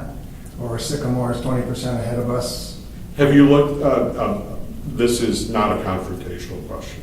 Have you looked at Zillow? I've looked at Zillow for a couple of our houses. I wouldn't use it. No, but they track different things. Yeah. Okay, so I think that first of all, and this goes to Steve's comment, you can't just use one number for the Yeah, but I'm thinking entire. of one house. But how do you do that? That's what I'm asking. So what good is it if we don't know what we're I think asking? Go ahead, please, go I was ahead. gonna say, part of this is, I'll go back and work and look and see what is common data on multiple sites and say, here's the The points industry we can give you. standard, some standard. And then right? if you say, well, this doesn't It's a 3-bedroom help home. us, It's whatever. we won't use We it, or, define it. yep, this is the definition for it, so we know Right. going forward. So Okay. that's part of, all of this, I'll take. Okay. And then come back to you with what Yeah. we can get. Yeah. If it meets exactly what you wanted, great. If I can only find partial information, I'll tell you what I couldn't find. So this is one of those of, here's what we can find between these things that are common, and here's kind of how we can go forward with it. Yes or no? Okay. Yes, it is possible to do that, Tom. No question about it. You could do it for specific homes. Whether that's what we want to do or not is, that's an empirical question. The other source of that kind of information would be insurance companies. because they can tell you from year to year how they, right. Now, that's replacement value, Yeah, we don't want that. but We want it's, market values, right? That's what we're talking Market about. values. And to me, you gotta have some Not kind of, replacement. And a Some three-bedroom kind house here in DeKalb might be totally different value than a three-bedroom house over there in DeKalb. yeah, Same absolutely, three-bedroom. sure. oh, absolutely, oh, 20 years old or absolutely, whatever. absolutely. I was just trying to get to what you think, how we're gonna use that if we don't have something common Yep, I'll to compare. compare to anybody or anything. Or at least we're gonna be comparing it to the same thing over time. Okay, I don't want to beat it to death, I'm just trying to understand. Come on, let's be too late. If we go from 4 bedroom to 3 bedroom to 2 bedroom, and then we don't have anything that makes any So all sense. I know, my son Zach bought a two-bedroom, two-car garage, 2.5 bath townhome in the Enclave in 2000 and, let's see, what year is it, 2006? Right at the For peak. $145,000. They knew they were 169. We thought, great deal. We're trying to get 110 for it right now. Oh. I mean, it's just, Yeah. that's the way it Well, is. I bought a condo, not here, Yeah. 1988, $90,900. In 1997, I sold it for $37,500. So I do know But it is creeping up because there's not a lot of foreclosures left over it there. is definitely creeping. You know, it's all relative. Our first home we bought on South, here comes more stories. For 68, we lived in it 3 years and we made $30,000. Right. In fact, we worried we were listing it too low based on, it was an escalator up then, and then of course, oh, should we, so, you know, when, in addition to all this, we should probably look at housing starts. I was at Sure, an economic absolutely. development meeting in Plano earlier this week. They not only listed houses, they listed starts, business built, business remodeling, commercial, or I mean residential. I just found that all interesting, and it gave us a better picture of what is going on in that city. You know what I mean? I realized comparing Plano to DeKalb was like comparing Malta to, you know, Chicago, but Yeah. I just think we could go nuts if, what's not, Well, the reality is, it's a- what are we trying to do with it? What's it gonna do for us? I think you have to be careful that the state of Illinois is in trouble, so we know that. So some of this stuff, we're spending probably too much time on because people are leaving the state of Illinois. So I brought up west of here, I don't know if I remember Rochelle, but thinking that at the time we're looking at all these DuPage County communities, I don't think that's a fair comparison to be looking at DuPage or Lake or Right. McHenry County, because those aren't comparable Right. to the city of DeKalb. The city of DeKalb, frankly, has more in common with probably Rochelle than it does with, and I'm not, But, I know I'm gonna but, set you off here, so let's. no, but as an economist, okay? There's no information that I know of that would support anything but looking east. Okay. And I'll tell you the reason for that. The very simple reason, you might look north possibly, but you look east based on the commuting patterns. And the commuting patterns are such that people who live in DeKalb do not commute to the west very much.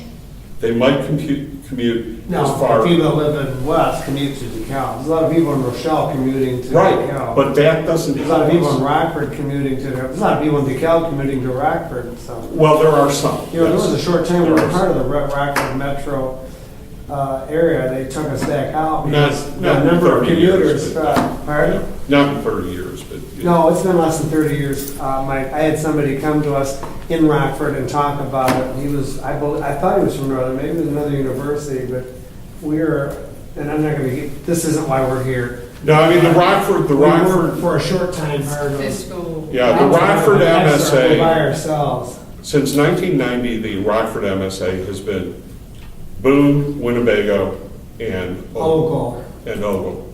And beginning in 19... I'm not saying they're part of that, I'm saying they looked at the geographic, and you have to have so many people commuting. Oh, well, that might be, we might be part of the Rockford labor But hell, market. there was a time I'm sorry, there was a time when they did a study of our retail dollars off another tangent, and that was before the explosion, and they said 80% of our dollars were going Right. out of county. Absolutely, and we've 60% begun- were going to Cherryville, and 40% were going to Spring Hill and Right. those areas, and Well, and that's changed.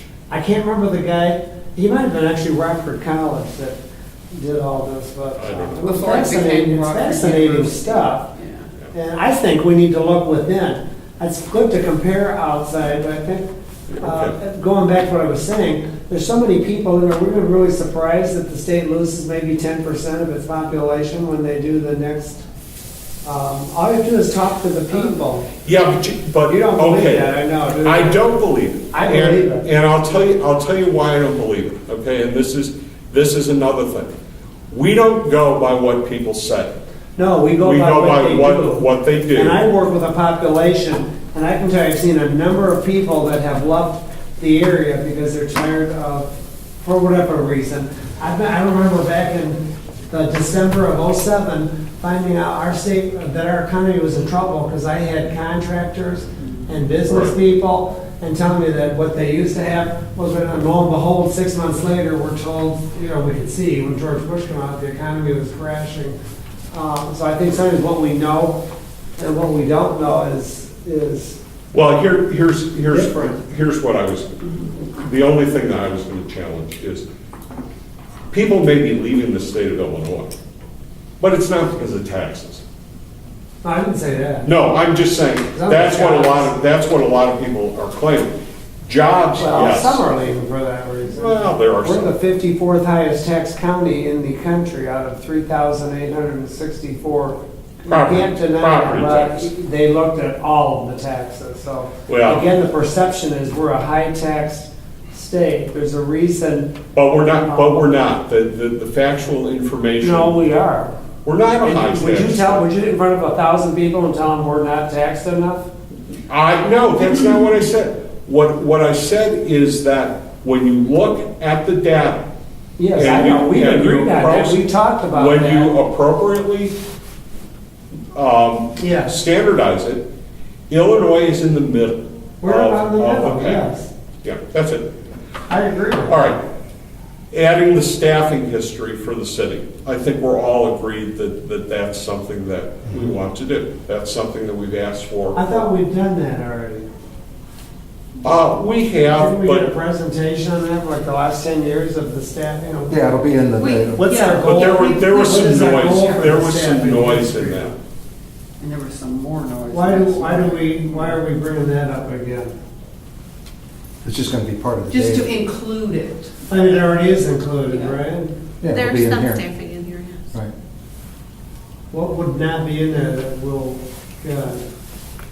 Um, Some of it, Ron, is that it's not in the 5-year financial report. Okay. That's all. You're just saying projections. No, what I'm saying is, yeah, we publish that, Actuals. but let's put the stuff into one place. Okay. Make it a one-stop shop. Yeah, make it a one-stop shop. So even if we've asked for it and put it I see in what another you're saying. place, what I'm saying is if we're gonna Sit do by the 5-year itself. financial plan, we need to have the information about staffing. Okay. If for no other reason to talk about the structure, and the organization. Yeah, which we'll deal with in May, June, so it's Right. coming quick. Exactly. In no time. Tom? Go ahead. Well, some specifics that I had suggested that I'd like added if we can. And I guess this goes to my perception of what we're after. What is the purpose of doing the comparative and doing the analysis? I am dedicated to this process to the extent that we get something out of it. And we have a $3 to $5 million hole that we all understand between capital and pension and fleet and operations. So I'm looking for efficiency. I'm looking for some community that's fixed the problems. And how did they do it? If they said they needed to grow, how did they grow? If Did they grow with having the same comparable school problems that we have? And how did they overcome that? Is there a tax rate that they're getting that we don't have? Are they doing roads a different way than we don't find? That's why I'm interested in having all the tax rates, every single revenue stream compared. And I know we did this 5 years ago. Kathy did it, and it was in a nice big chart. The sales tax, property tax, what other revenue sources are they using that we are not using? I'm looking for answers. How to solve the problem. Right, I'm not looking at this just to have data that we all mishmash around. I'm looking for communities that have fixed this. And if they have lower policing, lower fire costs, lower medical costs, lower any costs than we do on a per capita basis, per median income basis, or some other common denominator that will drive us to find solutions other than to sit here and go round and round about how we need this and we need that and we need higher taxes. Show me where somebody else is getting higher taxes than we are. Okay, To your point, where there's very few that are going to have higher rates than we do. So my I want to question- stop the circular discussion and try to get to some solutions. There is revenue data for the comparables already in here. Yes, there is some Different revenue. taxes, different Right. amounts. Right. Now, So- the other thing specifically I asked for is department headcount, So the other Fire, part of the police. staffing, admin, and I know that's going to drive, some people have sanitary, to your point, some people have sanitary, some don't. Some have libraries, some don't. Some have park districts, some don't. We need to, when we're doing comparatives, to get value, we need to understand that data. so part of this already includes the FTEs of the different cities. And gross. But by the department data, I don't know, when I looked at this process and from what I've understand with city council, the city council is going to set the service levels, which drives the divisions and the departments and the staffing. We're looking at the funding. We're not looking at these staff positions at this level. Well, You're if we're going looking to do at a what council budget, said. I disagree.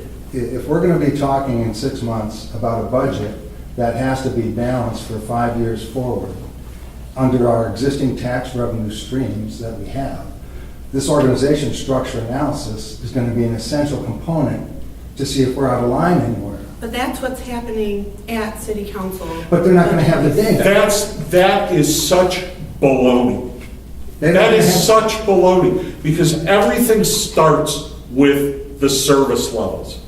Yeah. And the service levels should not begin at the city council.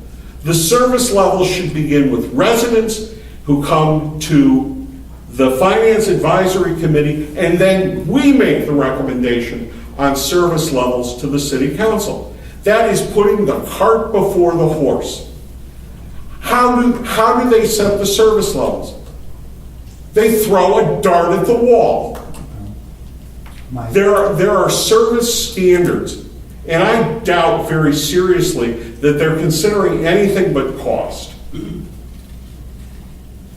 And you know, the suggestion has been made, which I do not support, okay, that we need to do a citizen survey. Well, this is one of those areas where there's not enough feedback from citizens with respect to what service cuts they're going to accept. Yeah, I agree with that. If there are That's the wrong way to do it. standards, it seems logical that we should, and the city council also might be well served by being attentive to the standards that have already been set up. But see, Or service levels. part of the problem is that we've got people, including professionals out there, who say, for example, you can cut back your fire department staff. Your fire department is overstaffed. Okay, and this doesn't just go for DeKalb. And it's absolutely ridiculous. I mean, I was at a professional meeting presenting about fiduciary responsibilities of elected officials. And I said, you know, there are minimum staffing levels for public safety. And they said, well, you can ignore those because that's what mutual aid is for. Well, no, mutual aid is not for making up for deficiencies in your staffing of your police and fire departments. You know, you need a minimum amount of staffing. And this has been a union issue from community to community about what the minimum staffing levels are, and especially in fire. And, you know, the bottom line is DeKalb is pretty darn efficient with the way that they run their fire department. And I would bet that most citizens do not know that when a fire engine responds to an EMS call, that they are getting the full services of EMS except for transport. That we run paramedic engines in DeKalb. And so if an ambulance doesn't respond, you're still getting a paramedic response, and an ambulance will get there as quickly as possible. But there's a visual and there's a perception. And frankly, I don't trust people who have control over the finances making service level decisions on their own. In the last iteration of this committee's recommendations to the city council, I lost all trust in the city council. And I'm not here just as a citizen. I'm here as a member of this committee. It was a slap in the face that essentially they ignored almost all, if not all, the advice of this committee. So what is the answer? The answer is we're going to have a rogue city council that is going to constrain the Finance Advisory Committee by saying, you know what? We're just going to cut back our service levels, and we're not going to consult with anybody about it except in an informal kind of way. When you've got a committee here that is devoted to working on the goals and working on the long term, a 5-year plan that goes beyond the term of any member of the city council. And it's not right. It's not right. I'm probably overstating it in some ways, but service levels need to be discussed in this committee on an equal basis with the city council.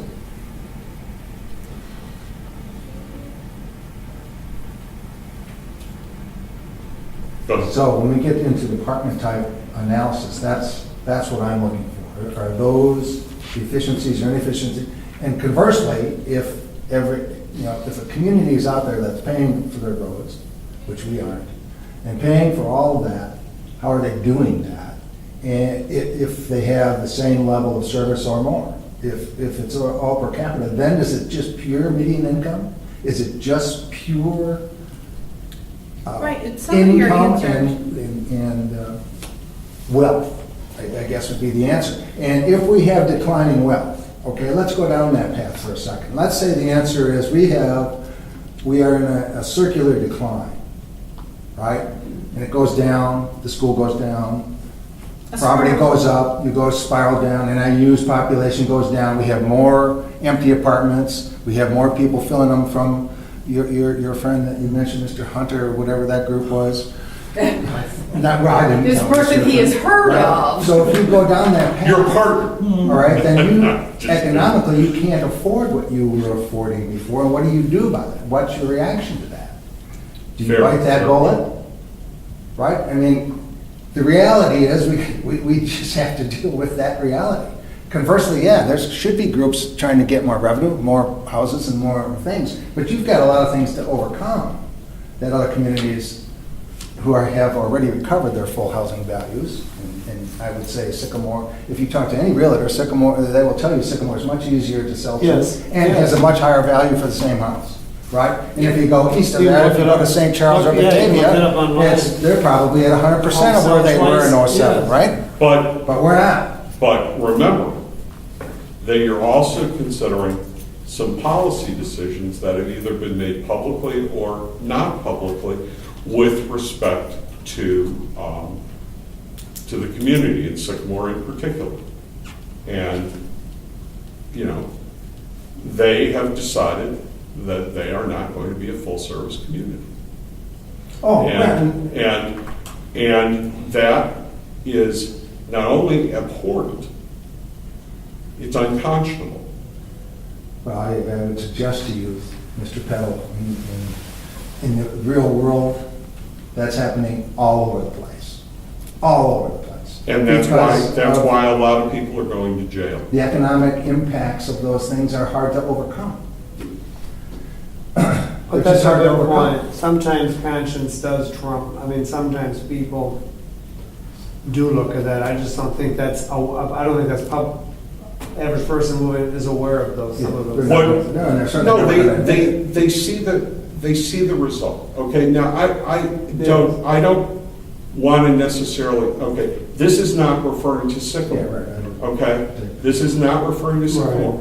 But there are communities that have essentially made it so that there's no diversity in their community as a matter of public policy, not written, okay?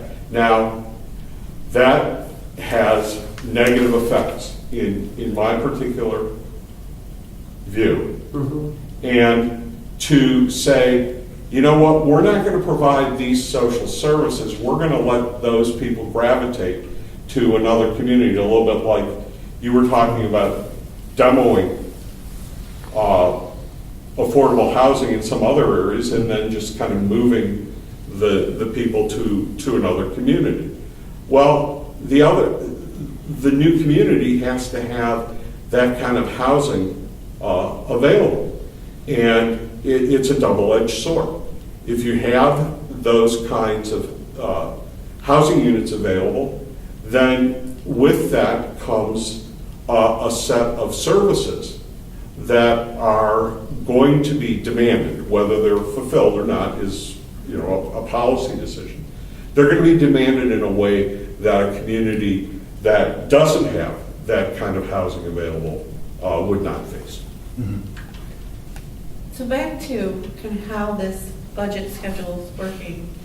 City Council wanted to look at the services, and they are going to start March 20th with the police department, and they're going to look at current services and then how those services tie to the goals that they just put in place. That information, as the council, they wanted to look at those services and see where they would like those services to go now and in the future. That information after that meeting, just like with the goals, FAC will have an update of information. If there was something that came out of it, it will be for your information to see at the following meeting. But the part that FAC is really playing in this budget process, and I think it's a very critical role, is looking at kind of the next step that we're moving to, the financial policies, because that sets some of that foundation. So whatever you guys recommend with those policies then goes back to council. So you're going back and forth between the two each time. It is very, very important that this committee not be viewed as a budget advisory committee. This is a finance advisory committee. And that means, who provided the impetus for the 5-year financial plan? It was not the council. To a great extent, it was Mr. Tarazinski being persistent, and I did pick up the torch to continue to push for that. We need to be pulling the same direction. We need to be working the same direction. There should not be anything that is off the table for either group. What gets presented to us in terms of service levels cannot be a final decision by the council. It can be, okay, here's what we think now. What is your advice? Because our advice with respect to those 30,000-foot observations is perhaps even more important than what we advise with respect to a fund balance in a given year. And while I'm on that topic, let's go back to something that Tom said earlier in the meeting. We know that we're in an unsustainable situation. Our financial plan leads to, what is it, a $1.5 million hole at the end of what we consider to be a plan? Right. To plan for a That's not $1.5 a plan. million, no, that's not a plan, that's, well, it might be one for the Titanic, knowing what the Titanic was going to encounter.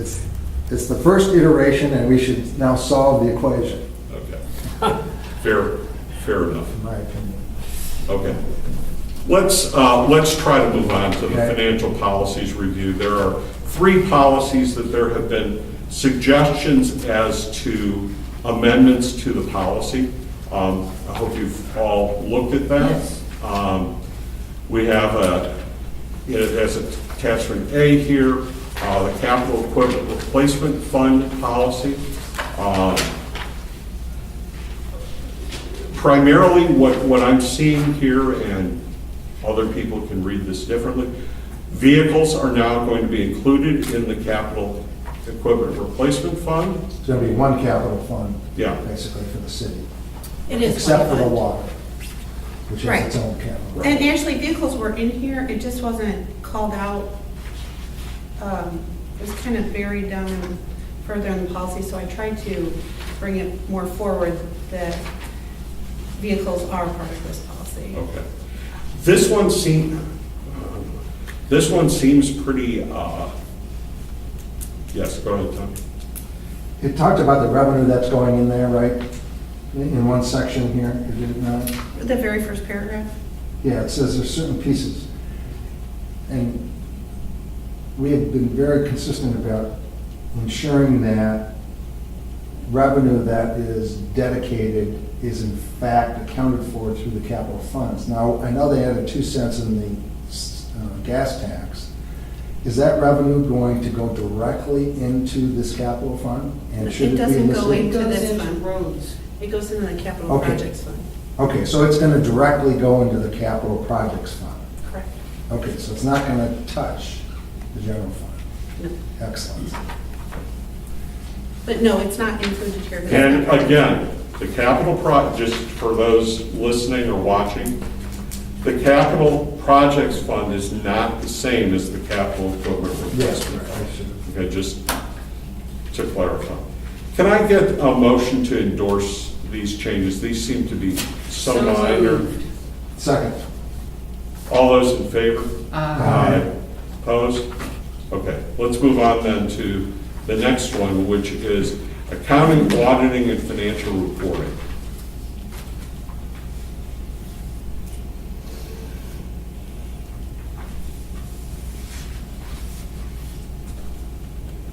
The main changes in here is because we're going to a new financial software. And so I took some of the, what I was calling more procedural language in here because we'll be recording it through the system. And so I changed it to reflect that all of it will be in the city's financial software. When is that going to happen, the new software? The hope is we will go live on January 1st with, and have Next- our.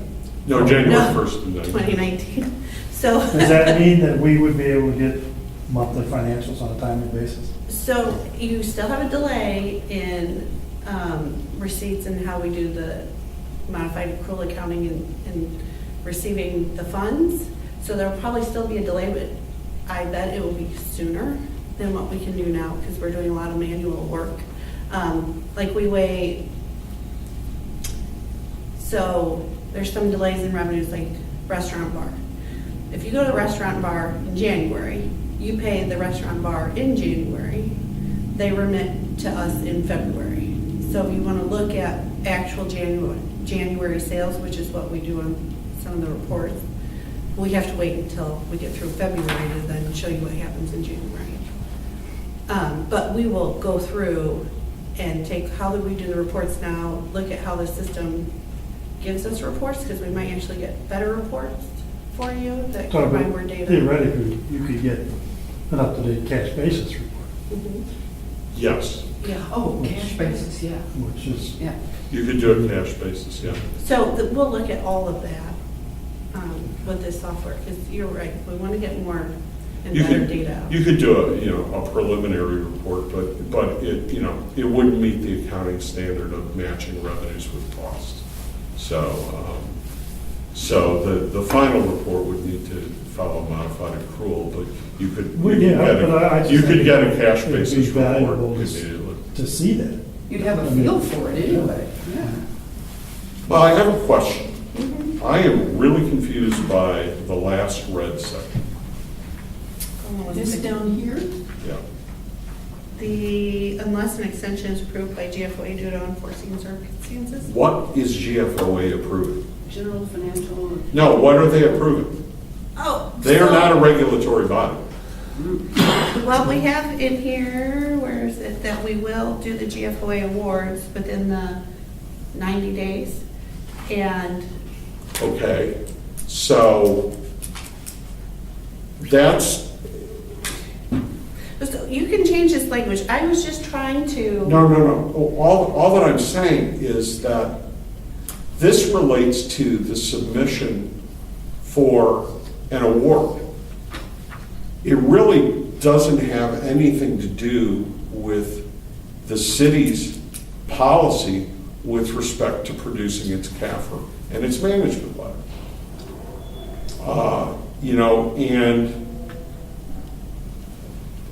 My real concern on it, and I was trying to tie it to something, so, I wouldn't just come back to you and say, oh, we need an extension. There's at least some basis that they won't just let you do an extension for no reason. You have to have some certain reasons. I was just trying to tie it to some reason why we might have to come back for an extension.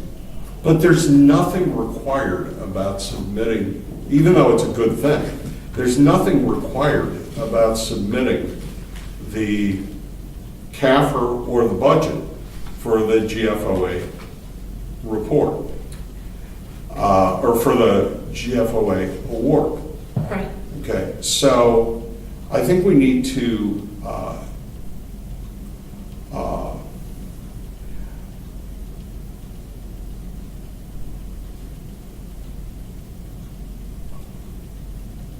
I think we just need to change the wording there to say,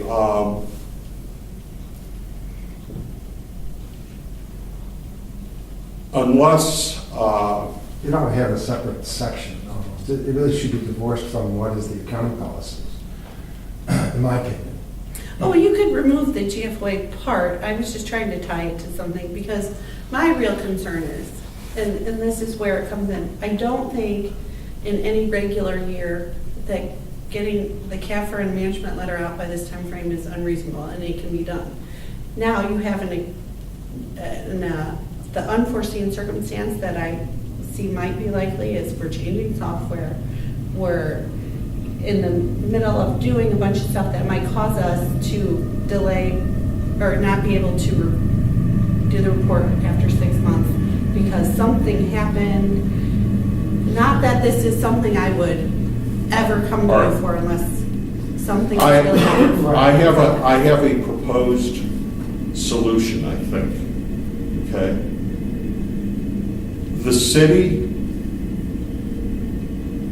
as a matter of policy, will submit its budget,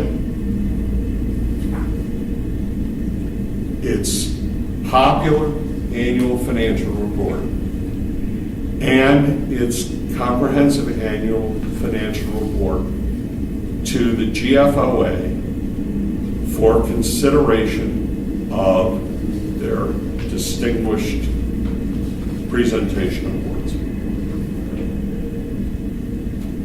Period. And then you can worry about what's necessary to be able to fulfill that in working with GFOA.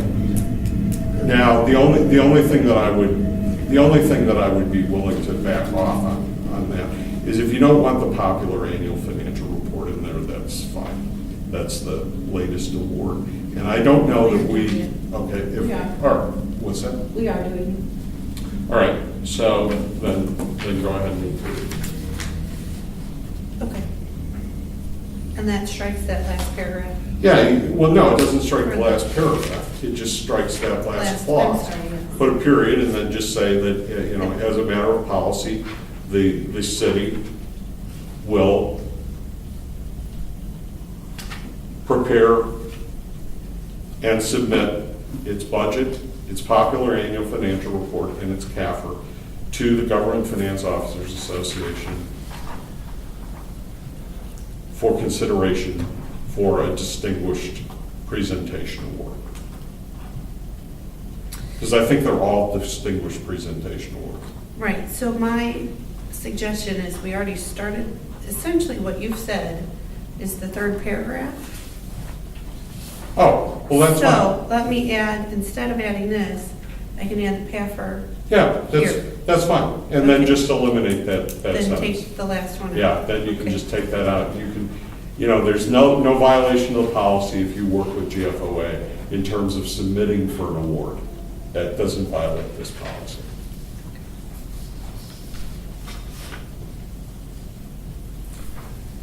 Can I ask a question on this whole section that you've eliminated, the last paragraph on the first page, on your approval, and it deals with account reconciliations, right?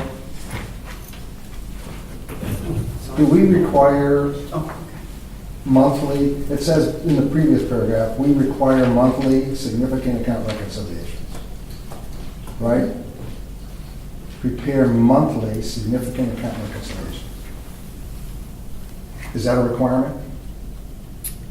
Well, that's part of what the month-end close will be doing. So we'll be making sure everything's in balance, that it each ties out each month. Okay, so I think it should be clear that we require monthly account reconciliations, right? And they should be due on a date certain, I guess. Well, that's It's essentially not that tied to year paragraph end, above. right? Well, it goes on to talk about year end in the same paragraph. No, it's not.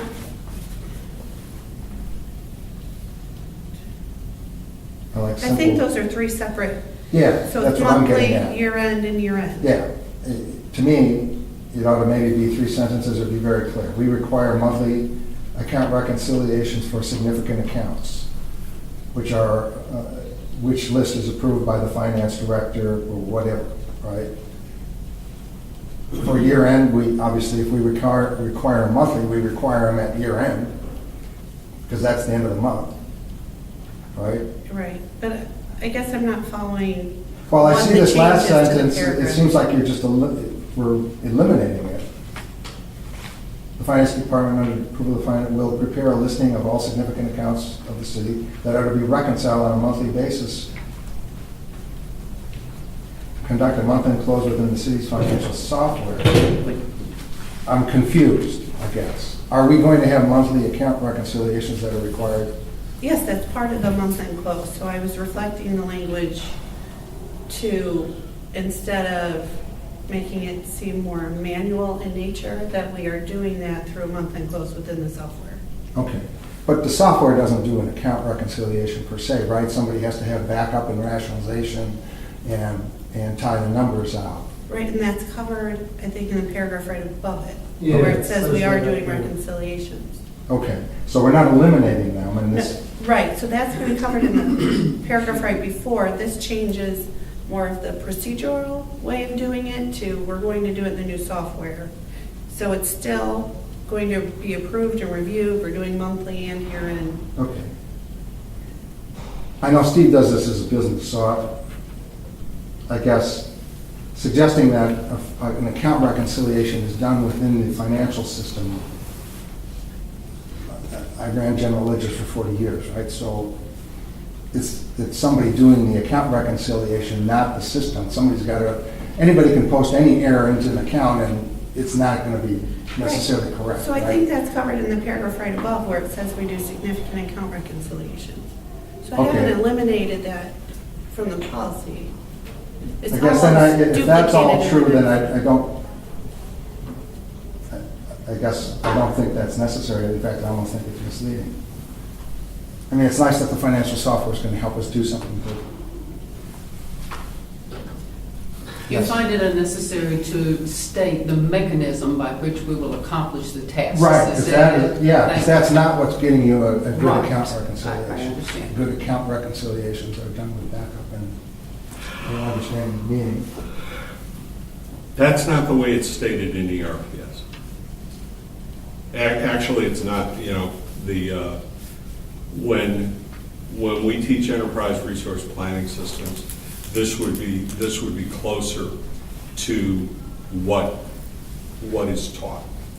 That the way that you move from a journal to a ledger, et cetera, is actually every single transaction before it goes into the journal is reconciled.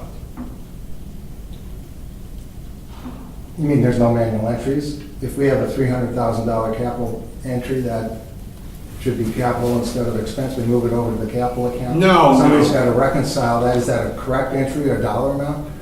I mean, the reconciliation is to prove that that balance is right. Yeah, but And the you- software doesn't do that. But you do that along the way. You do it with every transaction.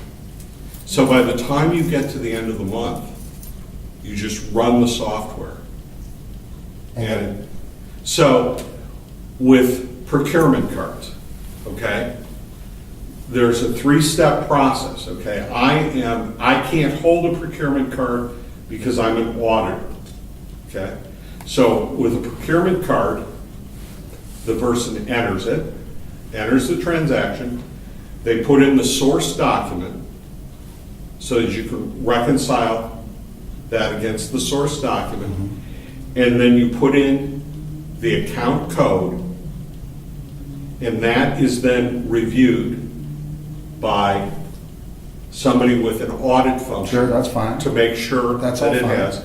And once that transaction is into the system, into the journal, into the general ledger, when you run the month-end close, there's no more reconciliation that has to be done because every transaction was reconciled. We're talking, Okay, as long as we're going to have significant account reconciliations and someone's going to review them and prove that an account balance is correct, that our unrecorded liability for this estimated cost is correct, and the manual entry made to support that is correct, that's fine with me. and I think that that's what needs to be on Because the I'm looking record. for the abuse. I'm not looking That's- for the system-generated No, automatic no. accounts payable. I understand that's going to work like my account balance, but that doesn't mean that, Dixon didn't lose $52 million Right. because they had account reconciliations Right. that are meaningless. Well, and Tom, what may be necessary, okay, and this is something that we have not necessarily seen, okay, and with a diminished staff, your point may actually be a good one. We haven't seen what their methods are for internal controls to make sure that what I'm saying is true and that it meets. It's proof. Right, Right. exactly. So, the point is, how can we assure that the actual reconciliation takes place and that you don't just assume that whatever's in the system is, It's to do, just like you said, a workflow. So someone will set up, we'll have a review. If it's over a certain amount, it goes to a second review. Okay, that to me is the stuff that ought to be in there. right, yeah. That statement is, this is how we do an account rec, and this is who's So- going to be responsible. What's gonna happen, I have this more at a higher level, but what will happen during the process of actually putting in the new software system is we're going to write out those procedures and the workflows and go through that process of documenting how things go in. At bare minimum, okay, I understand that all of that need not necessarily be in the accounting and auditing policy. Right. However, None of that. we should not ignore internal control policies with respect to the 30,000 foot level that, you know, when a source document comes in, that the person recording that is not the same person that reviews it, you know. So anything that we can do to assure that internal controls are in place, both for the purposes of us internally, but also for our auditors, that would be helpful. And I realize that some of that may not be possible until we have the ERPS. Yeah, so it'll happen kind of during the process, but we also have our payroll and compensation analyst, and her background is in internal auditing, so I've tasked her in downtime payroll to start testing some of our processes now, so Okay. we can improve them as we put in the new system. That's an So- appropriate use of an internal audit. Mhm. So, okay. Very good. Okay, anything else on this particular policy? What do we want to do with this? Do we want to approve it? Do we want to? I, Okay. personally,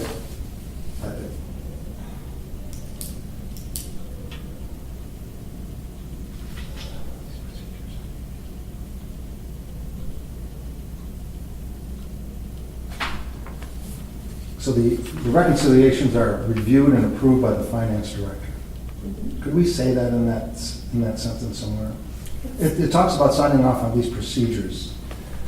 I'm assuming somebody actually takes the account record, reviews it, and approves it.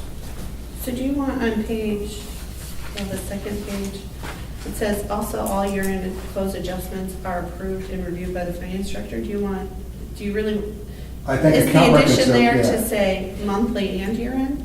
And monthly account reconciliations, right. And I'm sorry to be picky, but please reverse the order of review, be the first verb, and approve be the second verb, please. That would be fine. You understand what I'm getting at, right? Just explicit. All account reconciliations, year-end close adjustments, and, oh gosh, what's the third one, Tom? When you put the stuff back in after you've closed it. Post-close? Where, you know, for example, if you close everything into, boy, I teach this all the time. It's closing entries, reversing entries. Yeah. Okay, so if you say all account reconciliation, year-end close adjustments, and reversing entries are to be approved and reviewed, or to reviewed and approved by the finance director and posted to the general ledger or other appropriate account. Yeah, because these are post-ledger closing activities Yeah, right. by their nature. Yeah, so, you know, general ledger or appropriate account as part of the annual audit procedures. Yeah, and that's what you would do. Okay. All right. Did I get a motion to approve? I don't remember. No, we've been talking about We've it. been Okay. talking. All right. Motion to approve? Yeah. Second? Second. Further discussion? The amended, Yes, the The amended the one, amended revised. recommendations. The amended and version. approved. Right. Those will come back anyway, right? Yeah. In the Yeah, minutes? send them back. Yeah. Mhm. Okay. All those in favor say aye. Aye. Ashley, do we need a roll call? I don't think so, because these are just going back to the council, that we're not actually doing anything but endorsing something that had come to us. I think we're okay. All right, and the last policy is the capital asset policy. All right, now I had a question on this, and maybe you kind of addressed it now with the last. On the first page, the bottom, when purchased with federal funds, zones within the city's financial software, which includes data, and then you've struck the procedures. Now, is it listed somewhere else, and I just didn't see it? I know you're gonna. I struck some of this language because in our current system, you couldn't flag this stuff as part of the system. So they wrote procedures like putting the F and putting federally funded in the title. The new system has capabilities to track and record these as just part of the asset type. Okay. So this is, to me, kind of more legacy language in the current Yeah, system that Or we're the old in. system, okay. And the last line takes care of the oversight, at least in my opinion. What's that? This inventory will be overseen and approved by the city's finance director. So in other words, there is a check. Does that just deal with the federal portion? Well, it called out a lot of the federal grant part because we do have a significant amount of grant Mhm. funding with DSATs. Yes. But because now I can just use a the asset module in the new system, and it lets me flag things like this, putting an F in the title and writing federally funded is redundant when I can put it with one of their kind of predefined, I can't think of fields, predefined fields, and then I can, actually, if we use the fields they provide, then you can report against them a lot easier than trying to search for something where I've just typed federally funded in a title. Okay. Would it be okay to say a physical inventory of all assets will be performed on a biannual basis? I think it is already, all assets. No, it says all assets acquired with federal funds. Oh, sorry. I would think it would just be all assets. Yeah, all assets with and without federal. It's a big That test. would be a very big Yeah, task. humongous. But could it be? We've done, I mean, it's not unusual in corporate America. Right, so we could keep in here physical inventory of all assets with federal funds, but how about we do with the audit, a spot check of inventory every year. So you randomly pick assets and go out and do that. And we could do it, we could do that internally as well. I mean, we do it with the audit, but we could do it again. What are the auditors right Instead of now? all the. Well, okay.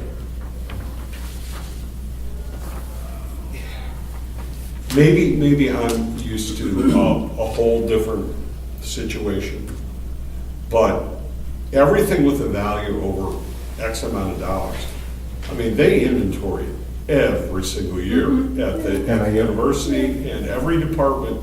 You know where every tag number is located. Now, is that not a feasible thing?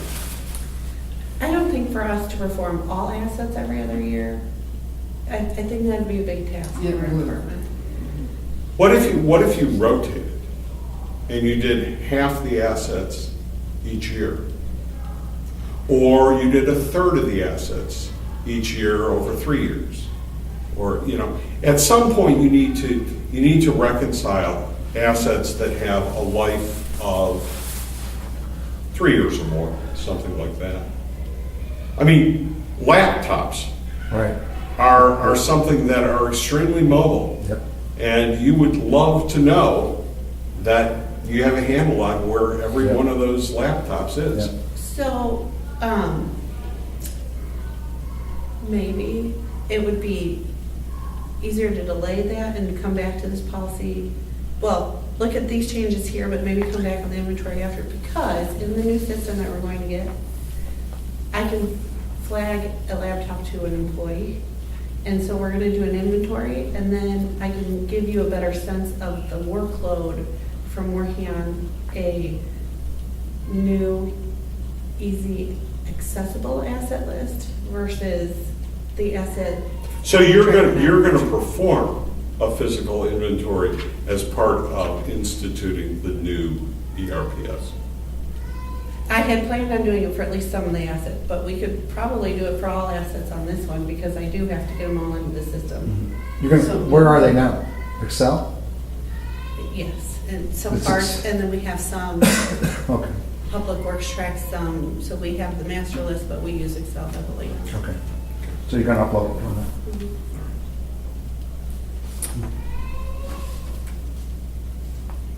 That's a We've child. got we're hiring them younger, these So police officers. are we leaving this as it is right now then? I would agree with you, it's not adequate. So, Should I just not have think- some- even with the new system, doing all assets every other year would be burdensome. So take some percentage of it, Well, and we the- will work towards it. The That's fact- how you do it now. The fact that you're gonna have it in the system, a full inventory, So that'll essentially makes start our me, first.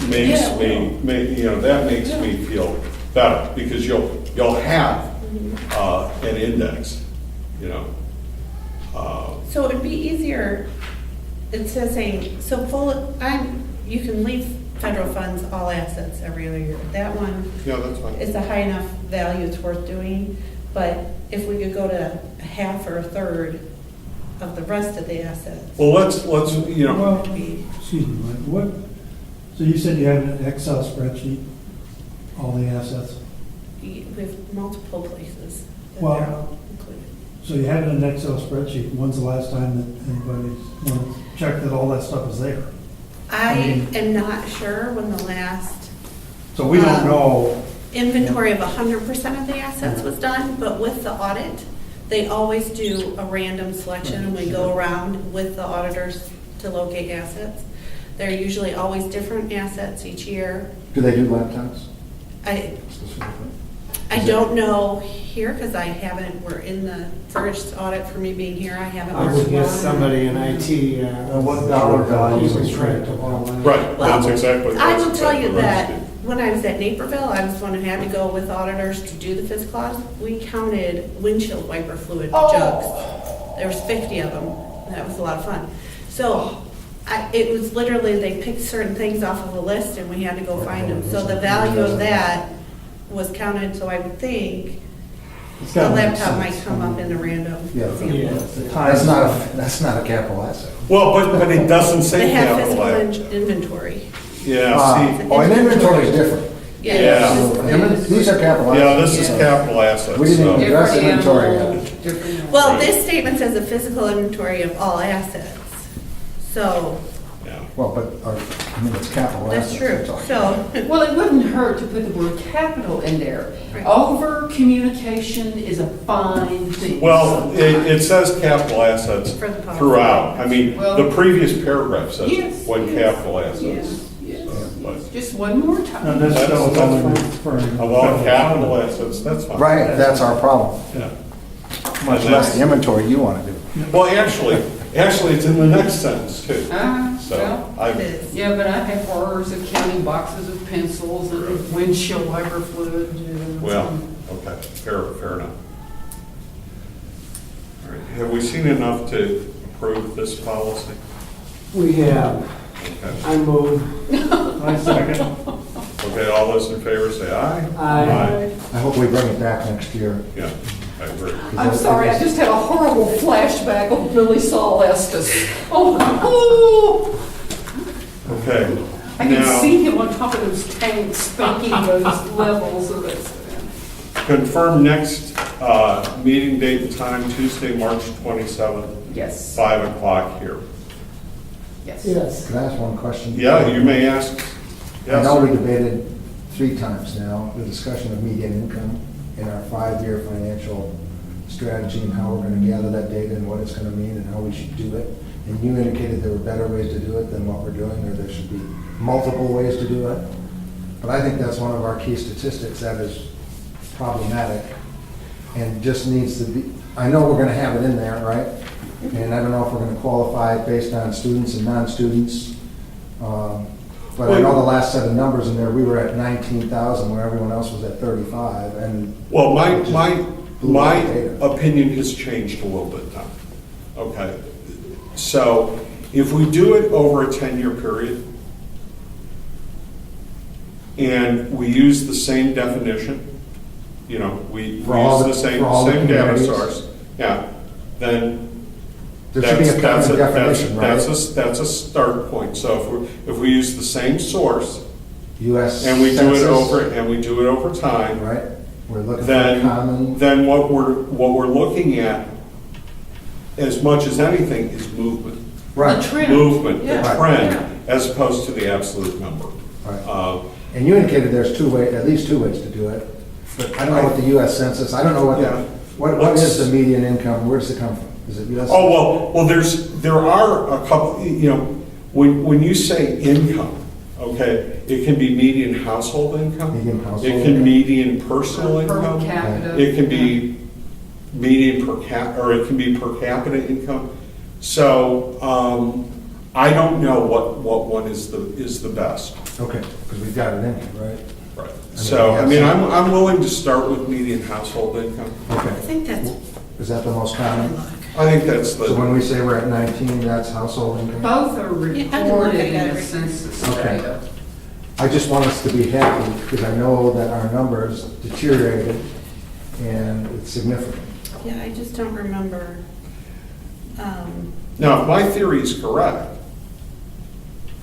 you know, because of declining enrollments at NIU, in theory, if Could this go is up. being dominated by students, then, It should rise. the effects of the students should be reduced. Reduced, yes. So if we're seeing that reduction in the face of a But that's all reduction other in things reduction being in the same. students, yeah, everything being the same, that means that the rental housing is being filled by people of lower incomes. Yeah, right. You know, I wonder, and this is something you may ask, I wouldn't have an objection to asking somebody like Mason about this, but I wonder if we can get a figure for, as of X date each year, what the vacancy rate was. I'd love to know what the vacancy rate on apartments is. Looking at that. I believe. The, in the year, it's median household income in DeKalb was just under 38,000. Okay, And it looks like in the rubric for how they did the cities, it was US Census data But it says median family on income this here, one. which is different. Different. So I will look, Household's better for DeKalb. I mean, household's a better measure. I just, yeah, so we're looking at everybody, that's the key thing, all the communities. yeah, I'll Correct. And. Because I know Verify we what were it out in is. left field on it. I'm sure It's monitored. source is written in here, but I just didn't find it. But I know we've had two arguments about it. I didn't like it. But That was that, so skewed. median commercial. You know, they had that same thing in Champaign, really. So You know, maybe. the issue of if the there's a college. separate number for residential, then maybe,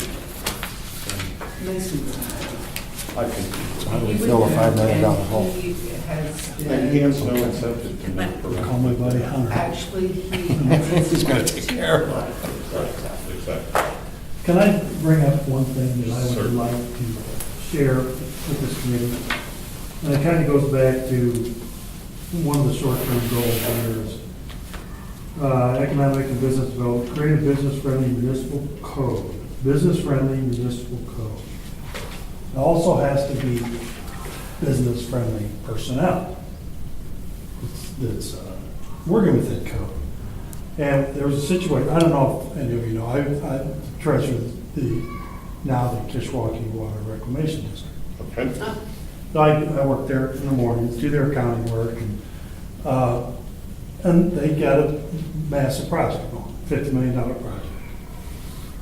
And they had a situation, and they kind of butted heads with staff. I don't know if you were at the meeting, Molly, or not, but they were talking about, first of all, the Water Reclamation District has 3 full-time engineers on staff.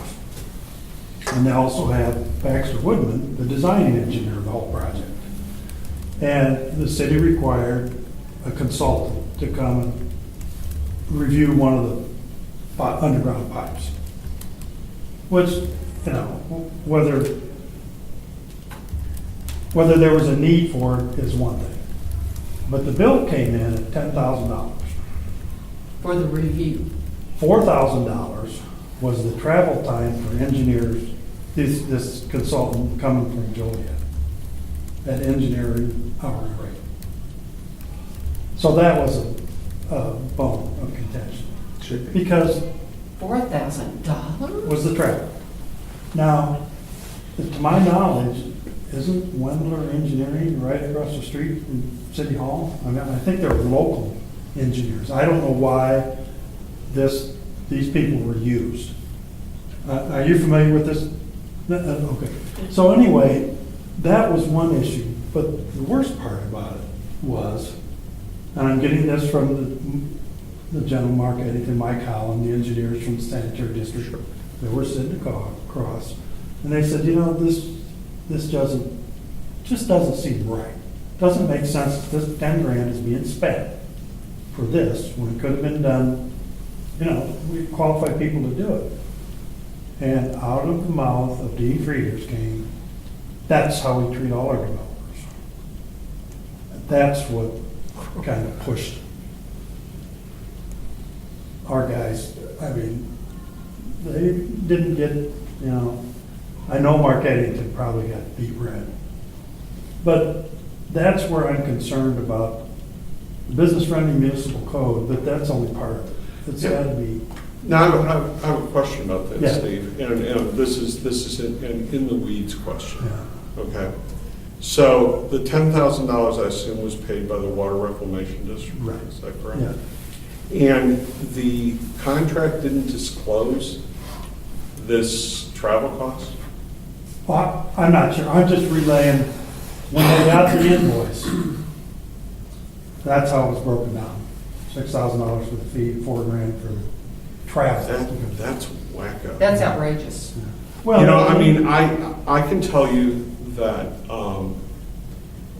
you know, I do expert witness work, which is not small potatoes in terms of hourly fees. And I charge half of my hourly fee per hour that I have to travel. But $4,000 to travel, and that's one trip. That's 2 hours away. Come Yeah. on, at most. Right. Yeah, was I that mean, multiple or one trip? even at You don't even know. at $600 an hour, that's still Wait a minute, only it's 10 trips, $2,000. That's $400 a trip, that's outrageous. but what really, the cost is the cost, but really bothered them was the attitude. The attitude, yeah. I mean, we're local, the district's local, they're not going anywhere. But if a developer came. It's the same tax base. Well, Said, yeah, right. I think that we have to make sure that the people who are the point of contact with people who are interested in investing in the community are people that are going to be friendly to people who come into their office, regardless of whether they know them or not. I would hope that our major first point of contact is not our city attorney. First impressions are pretty. Oh, they are important. very important. And that's why, you know, that's why I think that we need to find out what the process is when somebody comes in and is interested. Who's generally their first point of contact? Is it the city manager? Is it Jason Mishnick? Is it, you know, who is the first contact that people generally have when they're interested? And should that person be an employee or an independent contractor? So if it's a new business, I would say typically it'd be Jason or Joellen in community development. In this case, with a water and engineering, it probably was someone at Public Works.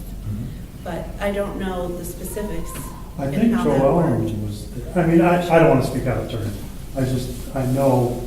Point taken. And But it was, you know, if you've got somebody who wants to invest, you got to take that. you got to take that seriously. You may not approve everything that comes in, but, you know, you don't have to be antagonistic. No.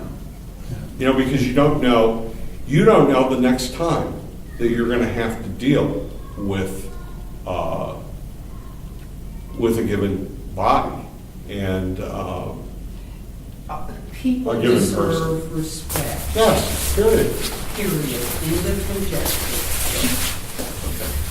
Thank you. That's a good point. Okay, I entertain a motion to adjourn. Moved. All those in favor? Aye. You bring up a good point.